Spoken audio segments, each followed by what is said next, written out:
Good afternoon. चलिए फिर class की शुरुआत किसके साथ? राधे राधे। बोलो ना, राधे राधे। कैसे हो? पहली क्लास किसकी है? पहली क्लास इन द सेंस मेरे साथ तो ऑब्वियसली सबकी पहली है, बैच की ही पहली क्लास है। बाकी सबके 2 सब्जेक्ट्स कंप्लीट हैं, यही मतलब है। और कौन से कंप्लीट हैं? अकाउंट्स और मैथ्स और लॉ। ठीक है। Online good afternoon, Radhe Radhe, good evening, good afternoon. चलो, सो ऑनलाइन आपके साथ भी यही है, 2 subjects complete, left with other 2। Is that so? Ma'am मेरी फर्स्ट क्लास है, इकोनॉमिक्स की या बैच की, वो मुझे बताओ। जितना मुझे पता है 90% स्टूडेंट्स के 2 सब्जेक्ट्स कंप्लीट होंगे और अब बचे हुए 2 जो है वो हमें करने हैं। ठीक है जी, चलें। पता था मैं पढ़ाऊंगी, नहीं मतलब जेन्युइन क्वेश्चन। पता था मैं पढ़ाऊंगी या कोई सर है या मैम है, पता होगा, है ना। डेमो भी देख लिए होंगे, वैसे भी आते जाते देख लिया होगा, भटकती रहती हूँ मैं यहाँ पे। हाँ, क्लास में ही देख लिया था। अच्छा, ठीक है। अच्छा, बैच की फर्स्ट क्लास है, good. First class of the batch. अच्छा, ऑनलाइन में ऑलमोस्ट सबकी आज फर्स्ट क्लास, बैच की ही फर्स्ट क्लास है, ग्रेट। चलो फिर शुरू करते हैं आपके साथ आपका नया सब्जेक्ट बिजनेस इकोनॉमिक्स, पहला लेक्चर बिजनेस इकोनॉमिक्स का।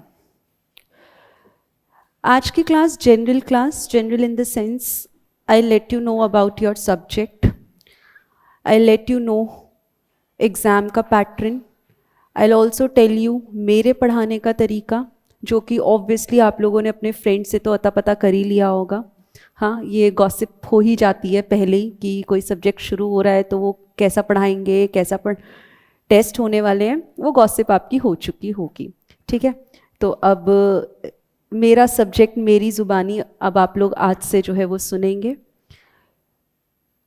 पहली बात तो ये जो मुझे आपसे जाननी है, इकोनॉमिक्स फर्स्ट टाइम हम पढ़ रहे हैं, कितने लोग हैं? मतलब स्कूल में नॉन कॉमर्स बैकग्राउंड इकोनॉमिक्स हमने नहीं पढ़ा, या हम साइंस बैकग्राउंड से, एनीवन फ्रॉम साइंस बैकग्राउंड? कोई भी नहीं हो? पक्का? चलो, ऑनलाइन आप भी आंसर्स करते रहिएगा मेरे क्वेश्चंस का, जो फेस टू फेस बैच से मैं पूछ रही हूँ। कंट्रोल C कंट्रोल V आपके लिए भी है, ठीक है, कॉपी पेस्ट। सो आपको भी मुझे आंसर जो है वो करना है। मेरी क्लास का पहला rule and the only rule, आप मेरे साथ इंटरैक्ट करेंगे, आप मेरे साथ बात करेंगे, आप चुप नहीं बैठेंगे। मैं जब पढ़ाऊंगी तो वन वे इंटरैक्शन नहीं होता कि मैं बोल रही हूँ और आप सुन रहे हैं, मैं प्रवचन नहीं दे रही हूँ। आपको इक्वली पार्टिसिपेट करना है, आपको मेरे सवालों के जवाब देने हैं, गलत तो चलेगा। ये आपसे जो मैंने अभी अभी बात की कि आप लोगों ने अपने सीनियर से या अपने फ्रेंड से, और आप लोगों के तो फ्रेंड्स मोस्टली जैन अटेम्प्ट के बने होंगे क्योंकि आप उन्हीं के साथ जो थे पढ़ रहे थे, तो आप लोगों ने उनसे देखा होगा, सुना होगा, जाना होगा कि क्लासेस हमारी हर सब्जेक्ट की कैसे कंडक्ट होती हैं। It has to be interactive. वही रूल मेरे लिए भी, वही चीज़ आपके लिए भी, हम दोनों भी अपनी क्लास में इंटरैक्ट करेंगे, हम वन वे कम्युनिकेशन नहीं रखेंगे। मैं यहाँ प्रवचन नहीं दे रही और आप प्रवचन नहीं सुन रहे, तो जो भी मैं सवाल करूँ आपको आंसर करना है। कुछ समझ में नहीं आया आपको दोबारा पूछना है, आपको आंसर नहीं आता तो ट्राई करना है, गलत आंसर दो चलेगा, मुझे प्रॉब्लम नहीं है। क्योंकि अगर हमें आता होता पहले से ही तो ऑब्वियसली हम यहाँ पर तो नहीं बैठे होते, फिर आप खुद ही पढ़ रहे होते, घर पे पढ़ लेते अगर आपको किसी की गाइडेंस की ज़रूरत नहीं थी। और ये बात पक्का पक्का आपको ही समझनी जो है वो पड़ेगी कि हम लोगों को कुछ नहीं आता है, हम यहाँ पर सीख कर जाएंगे। आपकी प्रीवियस नॉलेज मुझे नहीं चाहिए, आप भूल जाओ आपने पहले क्या पढ़ा था। इकोनॉमिक्स 11th 12th में आप पढ़ के आए हो, या आप लोग ग्रेजुएशन भी कर रहे हो उसमें भी आप लोग पढ़ रहे होगे। क्या आपने पढ़ा मुझे फ़र्क नहीं पड़ता, आपको भी नहीं पढ़ना चाहिए। मैं स्क्रैच से अपनी क्लासेस को स्टार्ट करती हूँ। मेरी क्लास में वो बच्चा भी बैठ पाएगा जिसने आज तक इकोनॉमिक्स वर्ड भी नहीं सुना है। मेरी क्लास इतनी बेसिक से स्टार्ट होती है। And I have a habit of repeating things, सिर्फ इसलिए कि आप लोगों के दिमाग में क्लास में ही चीज़ें घुस जाएं। घर पे जाके मुझे नहीं आपसे सुनना कि मैम हम 4 घंटे इको पढ़ रहे थे। क्यों बेटा, ज़िंदगी में इको के अलावा भी बहुत काम है। मुझे नहीं आपसे सुनना कि मैम पूरा पूरा दिन हम तो इको पढ़ते हैं। मेरी क्लासेस वैसी नहीं चलेंगी। हम जो करेंगे क्लास के अंदर करके जाएंगे, 2 घंटे के दौरान करके जाएंगे, बार बार चीज़ों को सुनेंगे, बार बार रिपीट करेंगे। जिसको एक बार में समझ में आता है वो अगली 4 बार मेरे साथ रिवाइज करिएगा। जिसको दूसरी बार में समझ में आता है, तीसरी बार में आता है, चौथी बार में आता है, मैं आपके साथ यहाँ पर बैठी हुई हूँ। सबका लेवल एक नहीं होता चीज़ों को अंडरस्टैंड करने का, सबका लेवल एक नहीं होता है चीज़ों को दिमाग में बिठाने का। एकदम से इंस्टेंट मैंने कुछ बोला और आपको इंस्टेंटली समझ में आ जाए, ऐसा नहीं होता है। घर में 2 बहन भाई भी होंगे, 2 बहनें भी होंगी, एक का पढ़ाई का लेवल कम, एक का ज़्यादा, ऐसा यूजुअली चलता है। यही चीज़ मैं आपके साथ भी मान के चलती हूँ कि इस क्लास में हर एक बच्चा मैं सोचूं कि मेरे एक बार बोलने से उसे समझ में आए, ऐसा नहीं हो सकता है। मैं 2 बार, 3 बार, 4 बार, जब तक आप कहोगे मैं तब तक रिपीट करूँगी, तब तक रिपीट करूँगी। क्लास में फिजिकली सिर्फ प्रेजेंट नहीं रहना है, you have to be mentally present in my class, तभी फायदा है। इकोनॉमिक्स का पेपर आपको पता है क्या, सीए फाउंडेशन का पेपर नंबर 4 है, ऑब्जेक्टिव पेपर है, 100% ऑब्जेक्टिव है। आपको लिखना कुछ नहीं है, आपको लर्न कुछ नहीं करना है। तो ये आपके लिए एक एडेड एडवांटेज है कि ना तो आपको पेपर प्रेजेंटेशन पे ध्यान देना है, ना आपको अपनी हैंड राइटिंग पे ध्यान देना है, ना ही आपको लर्निंग पावर के बारे में सोचना है कि मुझसे तो लर्न नहीं होता है, ना ही आपको सुबह 4 बजे उठ के तारों की छाँव में रट्टे फट्टे मान रहे हैं, ऐसे बुक के ऊपर हाथ रख के छुपा के आंखें बंद करके आप लोग रट रहे हो, वो काम नहीं करना है। क्योंकि इकोनॉमिक्स का पेपर, फिर से वही बात, पेपर ऑब्जेक्टिव है। आप जितने मर्जी रट्टे मार लो, इंस्टीट्यूट आपको फेल कर देगा। इको का पेपर रट के नहीं क्लियर होगा, ऑब्जेक्टिव पेपर है, आपको लॉजिकली समझना पड़ेगा। हर एक चीज़ का लॉजिक होता है, ये चीज़ आप अब समझ जाएंगे। और अब आप कंपेयर करिएगा अपने 11th 12th की स्टडीज़ से।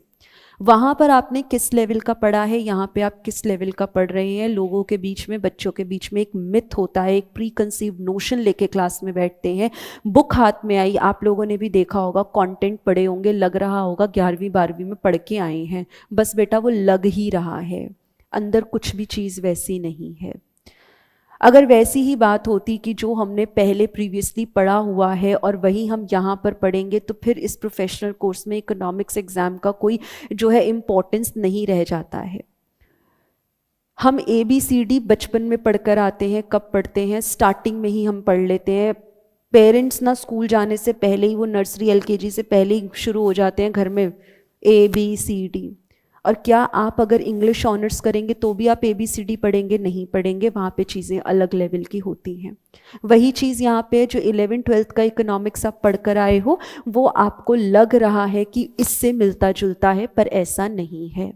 वहाँ पे सिर्फ आपने नाम जाने थे, नाम की डेफिनेशन, डिमांड क्या है आपको डेफिनेशन रटी हुई होगी, सप्लाई क्या है डेफिनेशन रटी हुई होगी, प्रोडक्शन क्या है डेफिनेशन रटी हुई होगी, मॉनेटरी पॉलिसी मनी सप्लाई क्या है डेफिनेशन रटी हुई होगी।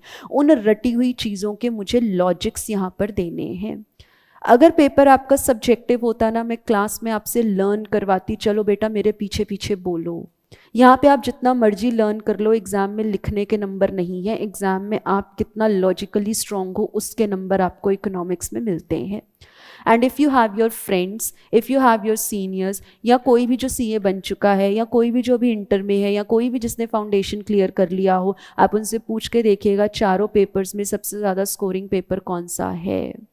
कौन सा पेपर ऐसा है जो हमारे क्या बना देता है, एग्रीगेट्स बना देता है। If I have to share results with you, कौन से अटेम्प्ट के, सितंबर 25 अटेम्प्ट के, हमारे पास 16 स्टूडेंट्स थे इकोनॉमिक्स में जिनके 90+ थे, 90+ मार्क्स 16 स्टूडेंट्स के थे। उसके बाद हमारे पास वी हैड 83 स्टूडेंट्स जिनके 80 प्लस मार्क्स थे। अब आपको ये चीज़ पता है कि हर पेपर को क्लियर करने के लिए कितने नंबर चाहिए? 40 नंबर चाहिए। चारों में 40 आ गए, 160 ही बने। ग्रुप क्लियर करने के लिए, रादर फाउंडेशन क्लियर करने के लिए आपको 200 चाहिए। ये 40 का जो डिफरेंस है ये कहाँ से खींचोगे? ये यहीं से खींचोगे, पेपर 3 और 4 से खींचोगे। पेपर ऑब्जेक्टिव हैं दोनों ही, और दोनों पेपर्स आपको क्योंकि लिखना नहीं है, क्योंकि हैंड राइटिंग मैटर नहीं करती, क्योंकि लर्निंग मैटर नहीं करती, पेपर प्रेजेंटेशन मैटर नहीं करता। यूजुअली बच्चा पेपर 3 और 4 को अपना स्ट्रेंथ बनाकर चलता है ताकि वो ये 40 नंबर के डिफरेंस को कवर अप कर ले, गैप को कवर कर ले। मैं जितना मर्जी जो है आपको चीज़ें रटवा दूं, एग्ज़ाम में रटा हुआ काम नहीं आएगा। मैं डे 1 से बोल रही हूँ, अप टिल लास्ट डे मैं यही बोलूँगी, logics, logics and only logics. हर एक चीज़ का इकोनॉमिक्स में रीज़न होता है। मैं आपको हर एक चीज़ लाइव एग्जाम्पल्स के साथ दिखाऊंगी, न्यूज़पेपर्स दिखाऊंगी, न्यूज़ की कटिंग्स दिखाऊंगी आपको जो है लाइव न्यूज़। अगर क्योंकि आपका बैच अब जैन में शुरू हुआ है और आपको पता है कि बजट्स बनते हैं हर साल, कब अनाउंस होते हैं? बजट्स फेब में अनाउंस होते हैं, ऑन 1 फेब। तो उन दिनों में मैं आपके साथ deliberately I will start with fiscal policies, ताकि मैं आपको बजट बता पाऊँ। फिस्कल पॉलिसी इज़ व्हाट, वो बजट को ही बोलते हैं। हमारे कोर्स में पूरा प्रोसेस है बजट कैसे बनता है। सो आपका जो अटेम्प्ट आता है वो आता है मई में, और आपका जो बैच स्टार्ट होता है इकोनॉमिक्स का वो जैन में हम स्टार्ट करते हैं। तो आपके बैच के पास एक वही बात की एडेड एडवांटेज इस चीज़ का भी है कि मैं आपको लाइव बजट बता पाऊँगी कि कैसे बनते हैं, क्या प्रोसेस है। न्यूज़ जो है हम चला पाएंगे। अगर उस दिन नहीं बता पाऊंगी तो नेक्स्ट डे, उससे पहले जब मेरा टॉपिक आएगा उससे रिलेटेड वीडियोस मैं दिखाती हूँ। तो हम यहाँ पर इकोनॉमिक्स को करने वाले हैं लॉजिक्स के साथ, रीजंस के साथ। रटना हमने कुछ भी नहीं है। चीज़ें ऐसे करेंगे कि पूरा पूरा क्लास में ही करके जाएंगे। घर में आपको सिर्फ और सिर्फ आधा घंटा देना है। आधा घंटा भी मैंने बहुत ज़्यादा बोला है। 15-20 मिनट इकोनॉमिक्स को दे देना घर पे रीड करने के लिए, जो मैं क्लास में करवाऊंगी, and you will be done. अच्छे से हो जाएगा, कहीं आपको कोई प्रॉब्लम जो है वो नहीं आने वाला है। ओके, आगे सुनेंगे। नेक्स्ट बात क्या, पेपर नंबर आपका 4 जो है वो रहता है।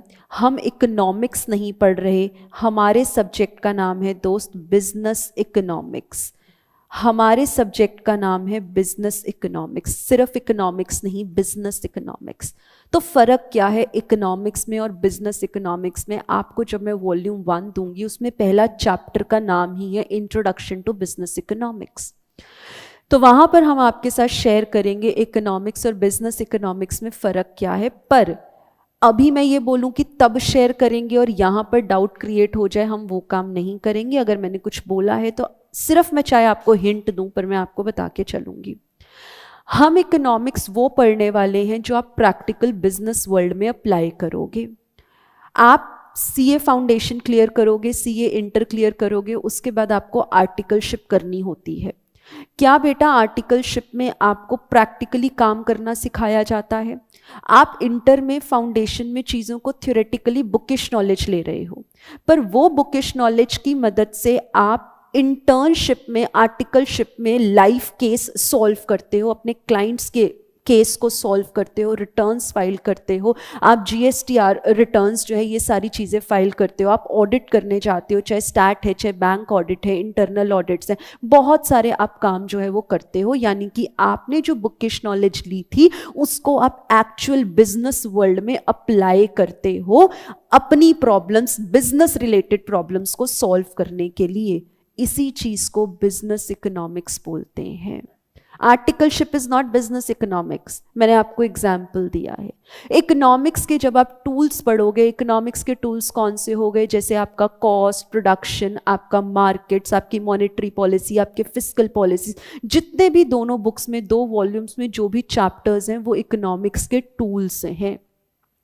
उसको जब मैं प्रैक्टिकली अपने बिजनेस में लगाऊंगी, उसको मैं बोलती हूँ क्या, बिजनेस इकोनॉमिक्स। फॉर एग्जाम्पल दोस्त, आपको ये चीज़ पता होगी, मैं अगर प्राइस की बात करूँ और अगर डिमांड की बात करूँ, दोनों का रिश्ता कैसा है, उल्टा रहता है।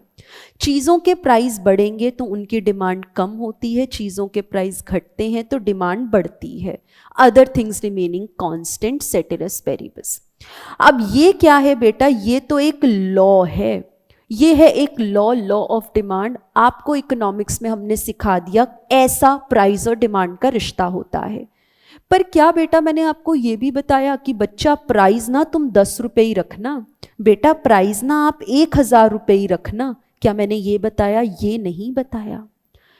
अब आपने क्या किया, आपने इस रिलेशन को, इस लॉ की मदद से आपने अपने बिजनेस में काम करना शुरू किया कि अगर मेरे प्रोडक्ट का प्राइस आज से पहले या अब तक 20 रुपए था, जैसे ही मैं इसको 25 करूंगा ना, लोग मुझे छोड़ के भाग जाएंगे, कस्टमर मुझे छोड़ देगा। यानी कि जो पड़ी हुई चीज थी आपने अपने बिजनेस में प्रैक्टिकली अप्लाई करने की कोशिश करी। This is business economics.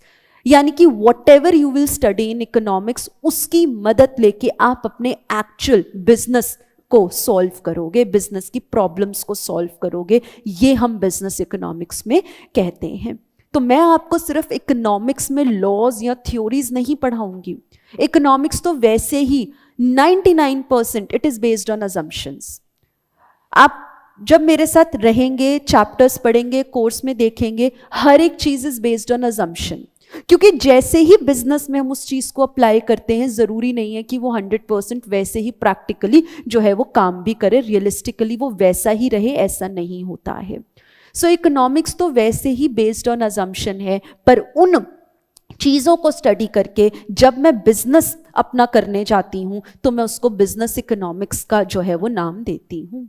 मुझे ये चीज़ पता है, मुझे क्या पता है कि अगर मैं क्या करूँगी, प्रोडक्शन मुझे अगर करनी है, प्रोडक्शन में एक टॉपिक आएगा आपके लिए इकोनॉमीज ऑफ स्केल का।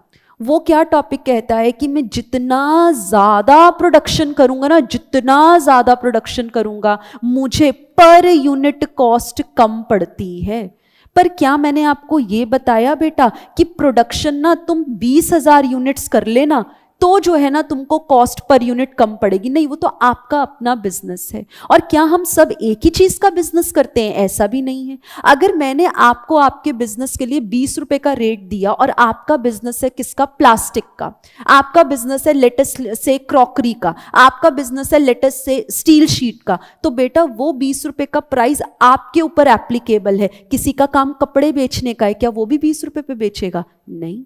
बिजनेस सबके डिफरेंट होते हैं, जिसकी वजह से इकोनॉमिक्स में पड़ी हुई लॉस, पढ़े हुए थ्योरीज, पढ़ी हुई assumptions 100% as it is apply नहीं हो सकती है। हम एक फाउंडेशन ले करेंगे, हम आपके लिए बेसिक्स तैयार करेंगे, पर प्रैक्टिकल वर्ल्ड में बिजनेस करते वक्त वो चीजें एज इट इज इस्तेमाल नहीं होती हैं। वो चीजें आपके असिस्टेंस, आपके गाइडेंस के जो है रूप में आप उसको इस्तेमाल करते हो। तो ये कुछ बातें हैं जो मैंने आपके साथ शेयर किया कि बिजनेस इकोनॉमिक्स हम पढ़ रहे हैं, हम इकोनॉमिक्स नहीं पढ़ रहे हैं। इसकी तो और इन डेप्थ स्टडी करेंगे अपने वॉल्यूम 1 में। पहले तो मैंने आपको सिर्फ आपके सब्जेक्ट के नाम के साथ जो है आपको दोस्ती करवाई है। और दोस्ती से मुझे एक चीज़ और याद आती है, मैं इकोनॉमिक्स ऑब्वियसली मैं पढ़ाने नहीं आई हूँ, मुझे इस सब्जेक्ट को आपका दोस्त बनाना है। लास्ट डे पे मैं आपसे फिर से पूछूंगी, बोलो बेटा इको दोस्त बना, एंड आई गारंटी यू, शर्त लगा लो, you people will say yes. आपका इंटरेस्ट डेवलप करवाना मेरा काम है, पर मैं जैसे कह रही हूं वैसे करना आपका काम है। मैं सिर्फ बोलूं, मैं सिर्फ आपको रोज लेक्चर दे के चली जाऊं बेटा ऐसे करना चाहिए, और आप ना करो, मजा नहीं आएगा। दूसरी इंपॉर्टेंट बात क्या बच्चा, बुक की रीडिंग आपको जरूर करनी है। बुक की रीडिंग क्यों करनी है? देखो आप लोग मुझसे पढ़ रहे हो, कुछ हो सकता है कहीं और से भी पढ़ते हो। सिर्फ दिल्ली के बच्चे या इस एरिया के बच्चे तो सीए नहीं कर रहे जो सब मुझसे ही पढ़ रहे हैं, पूरी इंडिया भर में सीए कर रहे हैं, नेपाल में, दुबई में, आपको पता है कि सेम पेपर कंडक्ट होते हैं। कुछ बच्चे खुद भी पढ़ रहे हैं, तो अब ये सब्जेक्टिव पेपर तो है नहीं कि आप अपनी लैंग्वेज में लिखना, उन्होंने अपनी लैंग्वेज में लिखा, मैंने अपनी लैंग्वेज में लिखा, तो पूरा उसका कॉन्टेक्स्ट अगर मीनिंग सेम है तो नंबर मिल जाएंगे ना, ऐसा नहीं होने वाला है। यहाँ तो 4 ऑप्शंस होंगे, 4 में से एक ही ठीक होगा, वहां पे आपको अपनी लैंग्वेज लिखने का मौका भी नहीं मिलेगा। तो इंस्टीट्यूट की एक स्टैंडर्ड लैंग्वेज है कौन सी, जो उसने अपने स्टडी मॉड्यूल में दे रखी है, स्टडी मैट में दे रखी है, और वही स्टडी मैट की लैंग्वेज आपके पास जो बुक्स हैं वो वही लिखी हुई है। आपको इंस्टीट्यूट का स्टडी मटेरियल रेफर करने की जरूरत नहीं है, रादर देन वेबसाइट पे जाने की भी जरूरत नहीं है। ईच एंड एवरीथिंग वो मेरी रिस्पॉन्सिबिलिटी है, चाहे वो एमटीपी है, आरटीपी है, क्वेश्चन पेपर्स हैं प्रीवियस ईयर के, कुछ भी है वो मैं आपको प्रोवाइड करूंगी, आपको खुद से परेशान नहीं होना है। आप अगर यहाँ पे आ गए हो तो अब आपकी जिम्मेदारी मेरी है।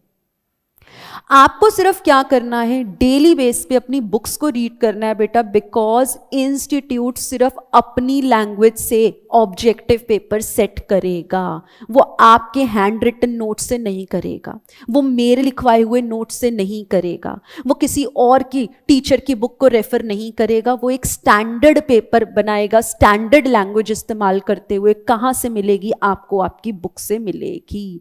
पेपर अगर सब्जेक्टिव होता, I would have said you क्या कि बेटा आप लोग ना अपनी अपनी लैंग्वेज से पेपर लिख सकते हो, अपनी अपनी जो है लाइंस बना के लिख सकते हो, हाँ मीनिंग सेम कन्वे होना चाहिए, वो मैं तब बोलती जो पेपर सब्जेक्टिव होता। अभी सब्जेक्टिव नहीं है, अभी पेपर ऑब्जेक्टिव है। आपको आईसीआई का स्टडी मैट पढ़ना पड़ेगा, और स्टडी मैट पढ़ने का मतलब क्या है, जो मैंने बुक्स आपको प्रोवाइड की हैं वो आपको रीड करनी पड़ेंगी।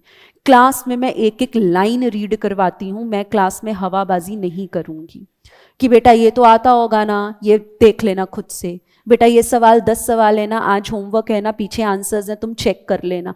एक एक सवाल मैं क्लास में करवाऊंगी, एक एक लाइन मैं क्लास में पढ़वाऊंगी। आपको सिर्फ उतना ही जाके घर में पढ़ना है जितना मैंने करवाया है। सिंपल है, जैसे न्यूज़पेपर रीड करते हो, आपको वही जो है मेरे साथ अब करना है घर पर। क्लियर है ये बात? आगे सुनेंगे। नेक्स्ट देखिएगा, पेपर 4 बिजनेस इकोनॉमिक्स 100 मार्क्स का पेपर है। 2 बुक्स हैं बेटा, एक है वॉल्यूम 1, एक है आपकी वॉल्यूम 2। वॉल्यूम 1 में सब कुछ आप पढ़ोगे माइक्रो इकोनॉमिक्स से रिलेटेड, वॉल्यूम 2 जो आपके पास है वो है मैक्रो इकोनॉमिक्स। इसके अंदर आपको टोटल 10 चैप्टर्स मिलेंगे, इसके अंदर टोटल 16 चैप्टर्स मिलेंगे। So you have 26 chapters with you. इसका वेटेज रहता है 40 मार्क्स का, इसका रहता है 60 मार्क्स का, इसका वेटेज ज्यादा है। अब अगली बात, ऐसा नहीं है कि इसका वेटेज अगर कितना है 40 तो इंस्टीट्यूट 40 ही पूछेगा, ये वो यूजुअली 35 पर रुक जाता है, ये ले जाता है 65 तक। कभी भी आईसीआई के पैटर्न को इकोनॉमिक्स में, प्लीज मेरी जो बातें होंगी वो मेरे सब्जेक्ट पर ही एप्लीकेबल होंगी, किसी और सब्जेक्ट के साथ उसे रिलेट नहीं करेंगे। इंस्टीट्यूट का वेटेज, इंस्टीट्यूट की मार्किंग स्कीम, इंस्टीट्यूट के आरटीपीस का पैटर्न, एमटीपीस का पैटर्न इकोनॉमिक्स के फाइनल एग्जाम पर एप्लीकेबल नहीं होता है, वो नहीं होता है। एमटीपी आरटीपी समझते होंगे, revisionary test papers, model test papers. आपकी इसी बुक का एक चैप्टर है Indian economy, last chapter, single chapter accounts for 10 marks, chapter 16 10 marks का है, सिंगल चैप्टर। आरटीपी आती है जून 2025 अटेम्प्ट की, और उसके अंदर इंस्टीट्यूट ने एक भी सवाल इस चैप्टर से नहीं पूछा। बच्चा परेशान, बच्चा कहता है मैम आरटीपी में एक भी सवाल इंडियन इको का नहीं आया, इसका मतलब फाइनल में भी नहीं आएगा, क्योंकि आरटीपी को हिसाब से ही तो फाइनल पेपर ड्राफ्ट होता है। ऐसा नहीं होता है इकोनॉमिक्स में। आरटीपी में एक भी सवाल नहीं था, फाइनल में 12 नंबर का था। तो अगर आरटीपी एमटीपी आपके पास आता है, कहाँ से आएगा? मैं ही प्रोवाइड करूंगी। वो सिर्फ आपको क्वेश्चंस प्रैक्टिस करने के लिए इस्तेमाल करना है। कहीं पे भी ये नोशन नहीं बनाएंगे कि बिल्कुल पेपर कॉपी पेस्ट ऐसा आएगा या इसके सवाल रिपीट होंगे, ऐसा नहीं होता है। इकोनॉमिक्स में मैं टेस्ट लेती हूँ, बहुत सारे टेस्ट लेती हूँ, एग्जाम आने तक आपके 20-22 टेस्ट में ले चुकी होती हूँ। अब आप इसको पॉजिटिव लो, नेगेटिव लो, मैं नहीं जानती। अभी शायद लग रहा होगा अरे मैम इतने टेस्ट, इतने सारे नंबर आपने बोल दिए, पर एग्जाम से पहले you will be very happy to see your progress. आपको लगेगा ही नहीं कि हमने 2 बुक्स कवर करनी है, 1 दिन की छुट्टी मिलेगी ना, 1.5 दिन मान लो। आपको लगेगा ही नहीं कि हमने 2 बुक्स जो हैं वो पढ़नी है, कवर करनी है और हमारा एग्जाम है नेक्स्ट डे। इतनी तैयारी मैं आपकी करवा के जाऊंगी। Test test only test. किसी और सब्जेक्ट का टेस्ट हो या ना हो, अब से इको का तो हर संडे आपको दिखेगा। इस संडे नहीं लूंगी, डोंट वरी। जब भी होगा 1 हफ्ते prior I drop a message आपके व्हाट्सएप ग्रुप पे। ऐसा नहीं है कि स्कूल की तरह मैं कोई सरप्राइज टेस्ट ले लूंगी, बेटा बस कल टेस्ट है, बेटा अभी टेस्ट है, ऐसा कुछ नहीं है। 1 हफ्ते पहले मैं आपको ज़रूर बताऊंगी और आप जो है वो तैयारी करेंगे। इस संडे ऑब्वियसली नहीं है, अभी तो हम स्टार्ट ही कर रहे हैं। कुछ सब्जेक्ट्स का जो है वो टेस्ट हम लेंगे। कब किसका किस दिन होगा वो आपको बता देंगे। दिन यूजुअली संडे ही होता है, संडे को आपके टेस्ट होते हैं, ये आपको पता ही है, आपने बाकी सब्जेक्ट्स के भी दिए हुए हैं। क्लियर है ये बात? ठीक है, ऑनलाइन समझ में आई मेरी बात? हाँ, अब थोड़ा सा हम आते हैं अपने कोर्स की तरफ। हाँ चलें, सुनेंगे अब मेरी बात को ध्यान से। हम आपके साथ बेटा वॉल्यूम 2 स्टार्ट करेंगे और आज की क्लास बेसिक्स में आपको समझा रही हूँ इकोनॉमी फंक्शन कैसे करती है। और ये जो बेसिक्स हैं ये आपके कहाँ पर लगेंगे? मॉनेटरी पॉलिसी में ये बेसिक्स लगेंगे। ठीक है, स्टार्ट कर सकते हैं? श्योर? फिजिकली नहीं, मेंटली भी आपको यहाँ प्रेजेंट होना है, तभी मज़ा आएगा। एक चीज़ आगे शुरू करने से पहले, वॉल्यूम 1 के बेटा सभी चैप्टर्स इंटरकनेक्टेड हैं। यानी कि अगर आप चैप्टर 1 पढ़ोगे तो ही 2 समझ में आएगा, 1 2 समझे होंगे तो ही 3 समझ में आएगा, 1 2 3 समझे होंगे तो ही 4 समझ में आएगा। वहाँ पर I request each one of you, किसी भी वजह से अगर क्लास मिस होगी, आपको कहीं जाना है, तबीयत खराब है, कोई बहुत जेन्युइन रीज़न है जिसकी वजह से आप क्लास अटेंड नहीं कर पा रहे हो, before coming for the next class kindly make sure आप प्रीवियस लेक्चर रिकॉर्डिंग में देख कर आओ। वहाँ पर ये पंगा आपको दिखेगा। लेकिन यहाँ पर वॉल्यूम 2 में हर एक chapter it is independent of other chapter. Monetary policies से मैं स्टार्ट करूंगी। मॉनेटरी पॉलिसीज के आपके टोटल 3 चैप्टर्स हैं, यूनिट 8, 9 एंड 10। यूनिट 8, 9 और 10 तीनों ही मनी सप्लाई को डील करते हैं, मॉनेटरी पॉलिसी को डील करते हैं। जो मैं अब पहला जो है हम टॉपिक जो उठाएंगे वो उन्हीं से रिलेटेड होगा। ये तीनों चैप्टर्स हैं तो मॉनेटरी पॉलिसी के, पर इंडिपेंडेंट ऑफ वन अनदर। उसके ऊपर के 4 चैप्टर्स यूनिट 4, 5, 6, 7 वो फिस्कल पॉलिसी के हैं तो फिस्कल पॉलिसी के, बट चारों chapters independent of one another. फिर उसके बाद 11 से लेके 15 तक इंटरनेशनल ट्रेड के चैप्टर्स हैं तो इंटरनेशनल ट्रेड के टोटल 5 यूनिट्स, पर हर चैप्टर दूसरे से बिल्कुल जुदा है। ऐसे ही आपके 1, 2, 3 जितने भी चैप्टर्स हैं वॉल्यूम 2 के, उनका किसी के साथ कोई लिंकेज नहीं है वॉल्यूम 2 में मैक्रो में। पर माइक्रो में प्लीज़ मेक श्योर कि आपकी क्लास अगर किसी भी वजह से स्किप हो रही है, आप प्लीज़ उसको रिकॉर्डिंग में देख लें। आगे सुनेंगे। डाउट्स कोई भी होंगे बेटा, बफर नहीं करेंगे उसको। डाउट्स कोई भी होंगे घर पर नहीं लेके जाओगे, इस कमरे से बाहर जाओगे तो डाउट्स यहीं क्लियर करके जाओगे। मुझे पकड़ लेना, मैं यहीं पे आपको मिलूंगी, मुझे घर मत जाने देना जब तक आपके डाउट ना सॉल्व हो। You have to make sure. पक्की है ये बात? श्योर हो? देखो टाइम दे रहे हो, दिमाग भी खर्च करोगे, पैसा भी खर्च किया है, घर वालों का भरोसा भी हो आप लोग, तो इस कमरे से जब आप बाहर जाएंगे उन 2 घंटों में ना कुछ वैल्यू एडिशन होना चाहिए। टाइम पास करने हम यहाँ पर नहीं आए हैं, हम कुछ बनने आए हैं, अपने सपनों को पूरा करने आए हैं। घर वालों का विश्वास हो, आप मान हो उनका भरोसा हो, उसको बरकरार रखना। तो जब हम इस कमरे से बाहर जाएं 2 घंटे की बाद 5:15 बजे जब मेरी क्लास ख़त्म होना, तो आप खुद से पूछेंगे क्या आज मैंने कुछ नॉलेज गेन की है, क्या आज मैंने कुछ समझा है। डाउट्स घर तक नहीं जाएंगे, डाउट्स इसी कमरे में ख़त्म करके आप जाएंगे। जितनी भी गलतियां हैं, जो भी गलतियां हैं यहाँ करो, टेस्ट में करो, मुझसे पूछो, लेकिन फाइनल एग्जाम में वो गलतियां नहीं जाएंगी। ये आपको मेक श्योर करना है। ठीक है जी, इंडिविजुअल सबका अपना अपना लेवल होता है। आई विल नॉट जज एनी वन ऑफ यू, ना मेरी आदत है ऐसा कुछ भी आपको जज करने की बेस्ड ऑन योर डाउट्स। बच्चों के मन में ना ऐसा रहता है, यार मैंने ये पूछ लिया तो कहीं मैम क्या सोचेंगी, बच्चे क्या सोचेंगे, कोई हंसेगा। ऐसा नहीं होगा। एटलीस्ट मेरी क्लास में ऐसा नहीं होता है। मेरी क्लास बहुत फन लविंग चलती है। हम गाने भी गाएंगे, फिर से वही बात, आप लोग अपने दोस्तों से पूछना जिनके जैन में एग्ज़ाम है। हम गाने भी गाएंगे, हम हंसी मजाक भी करेंगे, हम सब कुछ करेंगे, पर ह्यूमिलिएट हम किसी को नहीं करेंगे उस बच्चे के डाउट्स के बेस पे। वो जैसा मर्जी डाउट पूछे, हमें फ़र्क नहीं पड़ता है। डन है दोस्त? डन है। अब सुनेंगे आगे की बातें। शुरू कर रही हूँ मैं फाइनली। बुक से अभी मैं कुछ नहीं पढ़ा रही हूँ, मैं बिल्कुल आपको अब जनरल समझा रही हूँ कि हमारे बैंक्स कैसे काम करते हैं। रजिस्टर्स आप ज़रूर लाए होंगे, अभी कुछ नहीं लिखना है, ज़्यादा मोटा इकोनॉमिक्स का रजिस्टर बनाना भी नहीं है। मैं कोई बहुत सारे नोट्स नहीं लिखवाती हूँ। और फिर से रीज़न वही है, पेपर ऑब्जेक्टिव है। शुरुआत में बहुत जोश होता है, बच्चे मुझसे पूछेंगे भी मैम नोट्स बना लें। हाँ बेटा बना लो, कोई प्रॉब्लम नहीं है, बिल्कुल बनाओ।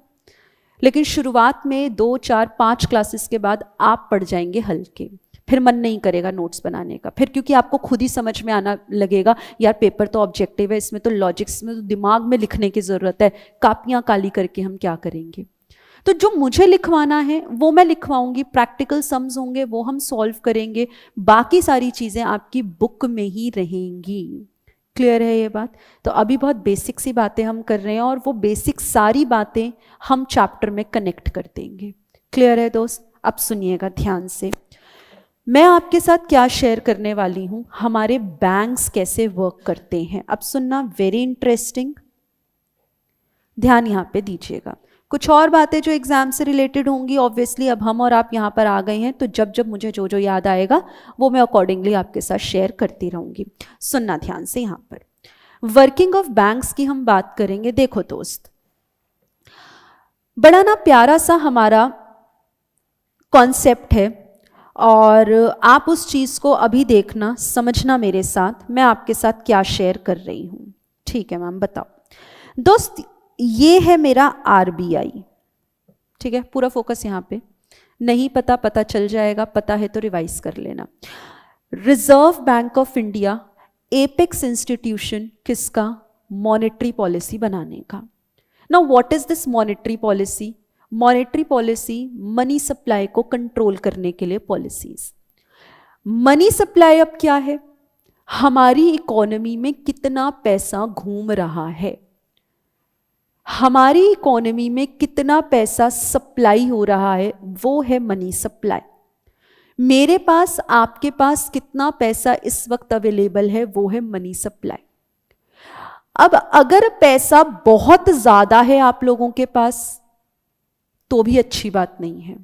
क्यों अच्छा नहीं है? आप सब लोग डिमांड चीज़ों की ज़्यादा करनी शुरू कर दोगे। मुझे ये भी चाहिए, मुझे गाड़ी भी चाहिए, मुझे घर भी चाहिए, मुझे फ़ोन चाहिए, मुझे खाना चाहिए, मुझे मैकडी का खाना चाहिए, मुझे ये चाहिए, मुझे। आप समझो, आप फील करो, अपने आप को अमीर फील कराओ। हमारे पास बहुत पैसा है, क्या हम डिमांड करना शुरू कर देंगे? डिमांड का क्या है? मुंह से बोला डिमांड निकल आई, पर बेटा प्रोडक्शन, मुंह से बोलते प्रोडक्शन नहीं निकलती। Production takes time, production takes time, कुछ चीज़ों का प्रोडक्शन टेक्स टाइम। तो हमने क्या बोला कि मान लो हमारी इकोनॉमी में मनी सप्लाई ज़्यादा है, तो अब ज़्यादा मनी सप्लाई होने का कॉन्सिक्वेंस क्या है कि लोग डिमांड ज़्यादा करते हैं। अब इस ज़्यादा डिमांड को हम तुरंत पूरा कर नहीं सकते, तो मेरा RBI क्या करता है? मनी सप्लाई को कम करने की कोशिश करता है। On the contrary, money supply कम है। अगर चीज़ें कम हैं, चीज़ें रादर पैसा अगर आपके पास कम है, आप डिमांड नहीं कर पाओगे। आप डिमांड नहीं कर पाओगे, पैसा जेब से निकलेगा नहीं, पैसा जेब से निकलेगा नहीं तो इकोनॉमी में पैसा घूमेगा नहीं, इकोनॉमी में पैसा घूमेगा नहीं तो किसी का खर्चा, किसी की इनकम नहीं बनेगा। पैसा है ही नहीं ना, खर्च कैसे करें? तो मेरा खर्चा आपकी इनकम बनता है, आपका खर्चा मेरी इनकम बनेगा। पैसा ही नहीं होगा तो इकोनॉमी में पैसा घूमेगा कैसे? तो अब इस केस में क्या होगा? मेरी इकोनॉमी का GDP ग्रो नहीं करेगा, मेरी इकोनॉमी में प्रोडक्शन नहीं होगी, मेरी इकोनॉमी वर्ल्ड इकोनॉमीज में कहीं ना कहीं नीचे लेवल पर आ जाएगी। तो भाई ना तो कम पैसा अच्छा, ना ज्यादा पैसा अच्छा, ना तो बहुत ज्यादा मनी सप्लाई अच्छा, ना ही बहुत कम मनी सप्लाई अच्छा। तो अब करें क्या? हमें एक बैलेंस मेंटेन करना पड़ेगा। बहुत ज्यादा भी ना हो पैसा, बहुत कम भी ना हो पैसा। इस चीज को चेक करना कि इकोनॉमी में मनी सप्लाई कितना है और कितना रिक्वायर्ड है, ये काम करने के लिए हमारे पास रिजर्व बैंक ऑफ इंडिया है। क्लियर है ये बात? सो आरबीआई का काम होता है मनी सप्लाई, मॉनेटरी पॉलिसीज को बनाने का। कब कैसी मॉनेटरी पॉलिसी बनेगी, obviously I will tell you, पर अभी हम वर्किंग चेक करते हैं, बैंक्स कैसे काम करते हैं। मेरे पास है रिजर्व बैंक ऑफ इंडिया। दोस्त आप मुझे बताओगे नोट को छापने की रिस्पॉन्सिबिलिटी किसकी है? कौन नोट छाप सकता है? आरबीआई। दोस्त मान लो आरबीआई ने ना 1,000 रुपए छापा, यानी कि ₹1000 इज इंजेक्टेड इनटू इकोनॉमी। ठीक है, it is injected into economy. दोस्त ये जो पैसा आरबीआई छाप रहा है और इकोनॉमी में इंजेक्ट कर रहा है, कितना? 1,000 रुपए। इस 1,000 रुपए को बोला जाता है हाई पावर्ड मनी। ये मैं बिल्कुल आपको जो बता रही हूं ना, बेसिक्स भी हैं, यही सारी चीजें मैं चैप्टर में कनेक्ट कर दूंगी। यहां से आज की क्लास में जितने बेसिक्स बताऊंगी 50% चैप्टर खत्म हो जाएगा। तो वो जब हम पढ़ेंगे आप उस चीज को जो है रिलेट कर लोगे, हाँ मैम ये समझ में आ चुकी है बात। तो यहां पर हम क्या बोलते हैं इस 1,000 को, ये है बेटा मेरे पास हाई पावर्ड मनी, या फिर इसको मैं मॉनेटरी बेस के नाम से भी जानती हूं कि ये मेरा मॉनेटरी बेस, ये मनी बेस है। भाई बेस कहां से आएगा? इकोनॉमी में कितना पैसा सप्लाई रहे, वो बेस कहां से आएगा? वो बेस तो मुझको आरबीआई से ही मिलेगा। आरबीआई ने वो बेस 1,000 रुपए मुझे प्रोवाइड कर दिया। ये 1,000 रुपए हाई पावर्ड मनी या मॉनेटरी बेस के नाम से जाना जाता है। इसके और भी बहुत सारे नाम है, केवल 2 नाम नहीं है, इसके 4-5 नाम अभी और है, पर वो जब चैप्टर आएगा हम तब करेंगे, खिचड़ी नहीं पकानी है। तो अभी के लिए ये 2 नाम काफी हैं। 1,000 रुपए आरबीआई ने इकोनॉमी में इंजेक्ट किए, किस नाम से? हाई पावर्ड मनी या बेस मनी। इसको आप HPM भी बोल सकते हो, MB भी बोल सकते हो, लिखा ऐसे ही जाता है, फुल फॉर्म्स ऐसी ही होती हैं। ओके, अब ना क्या हुआ बेटा, ये 1,000 रुपए दोस्त किसी ना किसी के पास तो इकोनॉमी में आने ही थे ना। ये 1,000 रुपए आ गए किसके पास? चलो अपना नाम बताएंगे, रितांशा। चलो ये 1,000 रुपए आए हैं रितांशा के पास, करेक्ट है स्पेलिंग? ठीक है, ये 1,000 रुपए रितांशा के पास आए हैं। भाई 1,000 रुपए अगर इकोनॉमी में आए हैं तो किसी के पास तो आए होंगे ना। 1,000 रुपए रितांशा ने क्या किया? कहती हैं बहुत ज्यादा पैसा आ गया मैम, मैं क्या करूंगी इतने पैसे का? ये बैंक में डिपॉजिट कर देती हैं। तो इन्होंने क्या किया, ये डिपॉजिट कर रहे हैं 1,000 रुपए इन बैंक। अब बेटा बैंक में अगर आप डिपॉजिट कर रहे हो तो किस फॉर्म में करोगे? ये डिपॉजिट होगा इन द फॉर्म ऑफ, या वो एफडी बना देंगी, या वो पोस्ट ऑफिस के साथ आरडी बना देंगी, या वो क्या कर सकती हैं, और क्या हो सकता है इसके अंदर, कैसे पैसा जाएगा, या तो वो अपने करंट अकाउंट में डालेंगी या सेविंग अकाउंट्स में डालेंगी। इसको बोला जाता है दोस्त CASA. Now what is this CASA? FD RD तो हम समझते हैं, what is this CASA? CASA current account, saving account. अब ये करंट और सेविंग में डिफरेंस क्या होता है? इंडिविजुअली अगर वैभव सर ने अपना अकाउंट खोला, दैट इज सेविंग्स अकाउंट, पर अगर वैभव जलान क्लासेस एक कंपनी का अकाउंट खुलता है, वो कहलाता है मेरा करंट अकाउंट। इंडिविजुअल्स के account savings account, companies firms के नाम से अकाउंट करंट अकाउंट के नाम से जाने जाते हैं। तो अगर ये इंडिविजुअल है, इन्होंने सेविंग्स अकाउंट में पैसा डलवा दिया होगा, और अगर इन्होंने अपनी कंपनी के बैंक अकाउंट में कंपनी के नाम से पैसा डाला होगा, तो उनके वो करंट अकाउंट में जमा हो जाएगा। अब सबसे बढ़िया बात क्या है, आप ना मुझे सोच के बताना बेटा, अगर आप अपना पैसा एफडी में डालते हो, आरडी में डालते हो, सेविंग्स अकाउंट में डालते हो, क्या आपको बैंक कुछ इंटरेस्ट देगा? पक्का देगा। पर बेटा करंट अकाउंट पर इंटरेस्ट नहीं मिलता। सेविंग्स अकाउंट में पैसा अगर आप जमा करवाओगे ना, तो जो भी आपका current rate of interest market में चल रहा होगा, वो बैंक जो प्रोवाइड कर रहा होगा वो आपको मिलेगा। करंट अकाउंट पे नहीं मिलता। करंट अकाउंट पर क्यों नहीं मिलता? इसलिए नहीं मिलता क्योंकि एक फर्म डेली एक्सपेंसेस के लिए रोज पैसा निकालेगी, पैसा जमा कराएगी। आज अगर हम वैभव जलान क्लासेस की बात करें तो मुझको क्या करना है, मुझको पहले पैसा जमा करवाया। कौन सा पैसा जमा करवाया? जो आप लोगों ने मुझे फीस में दिया। फिर मैंने क्या किया, शाम को 2 घंटे बाद दोपहर को थोड़ी देर के बाद मैंने क्या किया, अपने स्टाफ को सैलरी दे दिया, पैसा निकल गया। फिर 2 घंटे के बाद एक बच्चा आता है, एडमिशन करवाता है, पैसा फिर जाता है। फिर थोड़ी देर के बाद मैंने इलेक्ट्रिसिटी बिल जमा करवा दिया। तो खर्चे होते रहते हैं, पैसा निकलता रहता है। एज एन इंडिविजुअल आपने अगर 1000 रुपए जमा करवाया है तो अब आप उसको निकलवाओगे नहीं कुछ समय तक, पर एक बिजनेस फर्म बार बार पैसा जमा करवाती है, बार बार पैसा निकालती है। बैंक कहता है इंटरेस्ट अगर मुझे तुम्हें देना है तो थोड़े टाइम के लिए तो मेरे पास पैसा अपना छोड़ो। तुमने सुबह जमा करवाया, शाम को निकाल लेते हो जी बिजली का बिल भरना था। तुमने शाम को पैसा जमा करवाया, सुबह निकाल लेते हो जी मैंने स्टाफ को सैलरी दी। बैंक कहता है मेरे पास तो तुमने पैसा छोड़ा ही नहीं, मेरी अपनी जरूरत, अगर उस पैसे को मैं लोन पर दे सकता था, अब मैं दे नहीं सकता क्योंकि तुम जमा करवाते हो, निकाल लेते हो, मैं नहीं तुमको इंटरेस्ट दूंगा। तुम्हारे पैसे सेव तो हैं, एक सेफ्टी तो है उस पैसे की, बैंक में पड़े हुए हैं, पर उस पर मैं इंटरेस्ट नहीं दूंगा। अगर तुमको इंटरेस्ट चाहिए तो मेरे पास कुछ समय के लिए वो पैसा छोड़ो, ताकि उस पैसे को मैं किसी और को लोन पर देके इंटरेस्ट कमा पाऊं, तभी तो तुमको कुछ इंटरेस्ट दूंगा, नहीं तो ना देता मैं। तो हमेशा बच्चा, मेरे दोस्त, करंट अकाउंट पर बोलो इंटरेस्ट मिलेगा कि नहीं मिलेगा? नहीं मिलेगा। सेविंग्स पे मिलेगा, क्योंकि सेविंग वाला पैसा कुछ समय तक आप बैंक में छोड़ देते हो। क्लियर है ये बात? तो इन्होंने क्या किया, डिपॉजिट करवाया 1000 रुपए बैंक में, किस रूप में? एफडी, आरडी या CASA, current account, saving account के नाम से इन्होंने जमा करवा दिया। बढ़िया किया जी। मुझे दोस्त सोच के बताएंगे, मैं बिल्कुल एक एक स्टेप चलूंगी, मुझे कोर्स को भगाने की कोई जल्दी नहीं होती है। मेरे लेक्चर सबसे ज्यादा लगते हैं, सबके कोर्स खत्म हो जाते हैं, मैं टिकी रहती हूँ तुम्हारे साथ, क्योंकि मुझे जल्दी नहीं है। मुझे बेसिक समझाने हैं। मैं देखो अभी भी बुक पर नहीं आई, पर जब मैं आपको ये सब चीज़ें बता दूंगी ना, बुक से जब हम रीड करेंगे ना, 50% बुक निपट चुकी होगी। अब सुनना ध्यान से, अपना दिमाग इस्तेमाल करेंगे हम लोग। मुझे बताएं, ये जो पैसा 1000 रुपए है, इन्होंने किसी बैंक में जमा करवाया, इन्होंने किसी बैंक में जमा करवाया, ठीक है जी, करवा दिया। सोचना, take your own time, take your own time. ये पैसा किसी भी bank, SBI, BOB, HDFC, ICICI, कोई भी बैंक हो, कोई भी कमर्शियल बैंक हो, उसके लिए उसका एसेट है या लायबिलिटी है?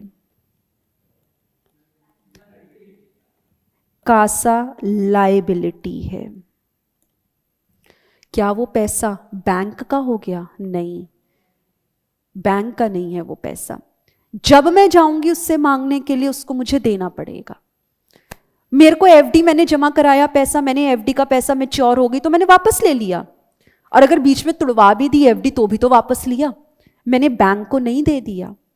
ये पैसा बैंक का एसेट नहीं होता, ये उसकी बैलेंस शीट में लायबिलिटी में रिफ्लेक्ट करेगा, क्योंकि जब आप अपनी चीज मांगोगे, बैंक लायबल है आपको वापस करने के लिए, बैंक लायबल है आपको वापस करने के लिए। समझ में आई मेरी बात? यस। आपके पास, किसी के भी पास कोई नोट हो, 10 रुपए, 20 रुपए, 500 का कोई भी नोट, दो ना, वापस कर दूंगी, लेके नहीं जाऊंगी। अरे वापस कर दूंगी, दे दो ना। सिर्फ प्रैक्टिकली चीजें करेंगे हम, थ्योरी तो बुक में लिखी है, बोर हो जाओगे। 100 रुपए मुझे मिले, वापस चाहिए? चाहिए? अच्छा चलो, अरे 500 मुझे लगा 500 है, 1 रुपए का नया नोट। गुड। कौन सी लैंग्वेज में लिखा है पीछे?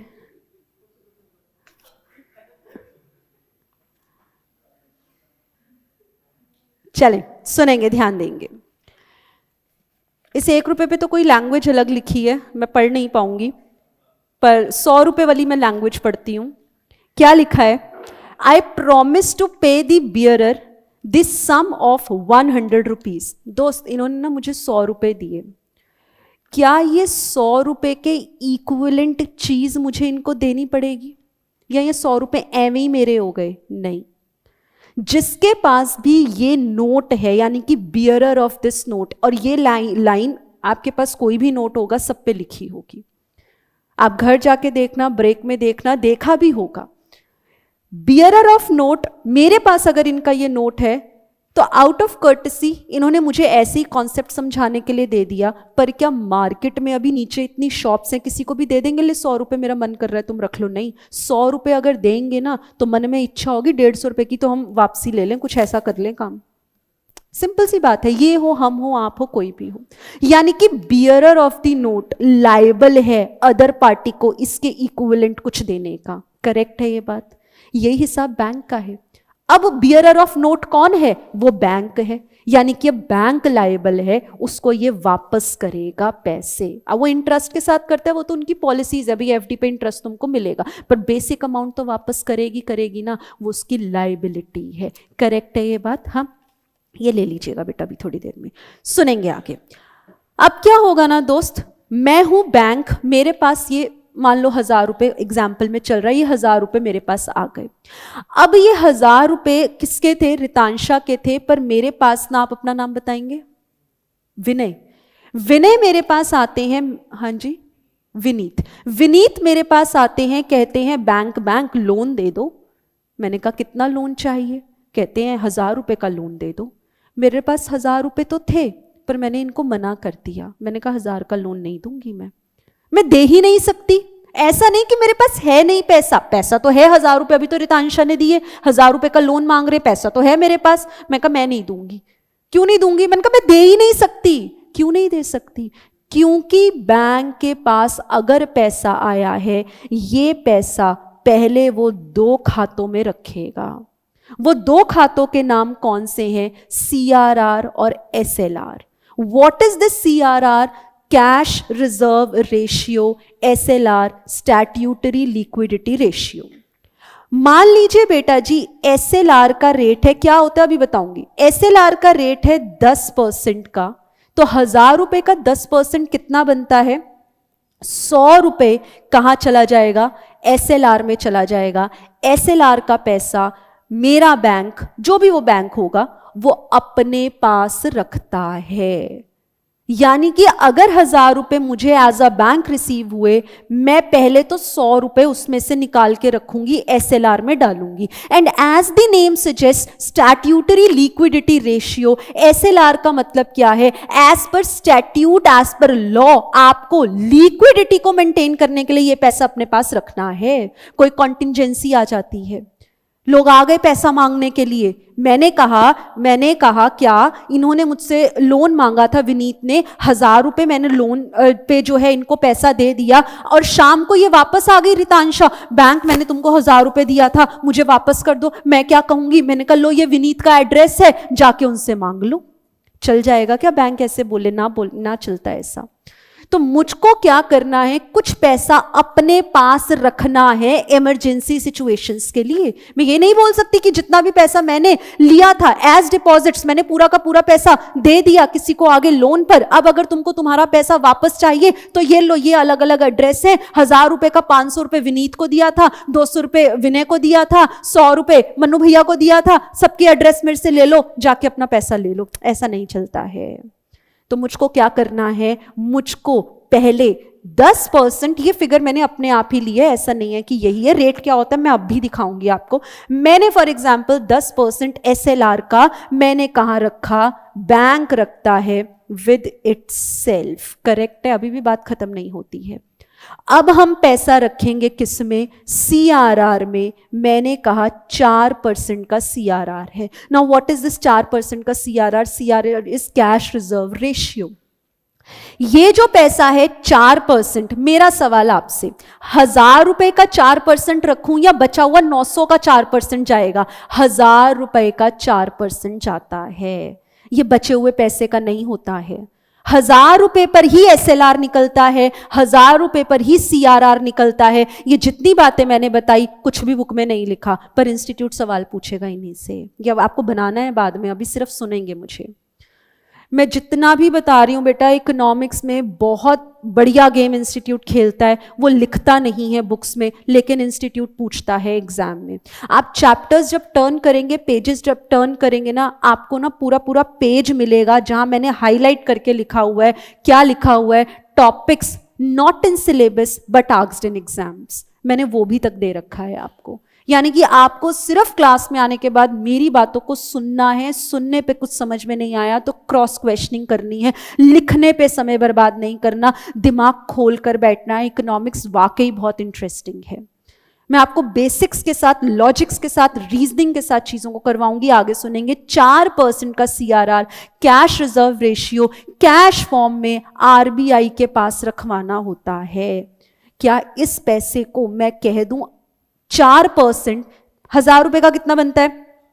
40 रुपए जो है RBI को मुझे देना है, ये RBI को मुझे देना है। क्या बेटा ये RBI के पास मेरा डिपॉजिट हो गया? इंटरेस्ट मिलना चाहिए, मिलना चाहिए, नहीं मिलता, नहीं मिलता। यही मैंने आपको कहा था, हमें नाम पता है, SLR, CRR, कब क्या सब कुछ पता है, किसके पास होता है, हमें बारीकियों पर जाना है। CRR का पैसा जो आप अपने RBI के पास रखवाते हो उसके ऊपर आपको इंटरेस्ट नहीं मिलता है, उसके ऊपर इंटरेस्ट नहीं मिलता है। वो पैसा आपको कब मिलेगा? आपने अपने RBI को बोला, अरे सुनना RBI, मैंने तुमको 40 रुपए रखवाए थे, प्लीज दे दो ना, मुझे जरूरत है। वो कहेगा कौन सी जरूरत? अगर जरूरत है तो उसी जरूरत को पूरा करने के लिए तो मैंने तुमको बोला था ना SLR मेंटेन करो, पहले उसमें से पैसा लो, मेरे पास काहे को आए हो? नहीं नहीं सरकार सुनो ना, SLR तो खत्म हो गया, उसका पैसा तो मैंने इस्तेमाल कर दिया।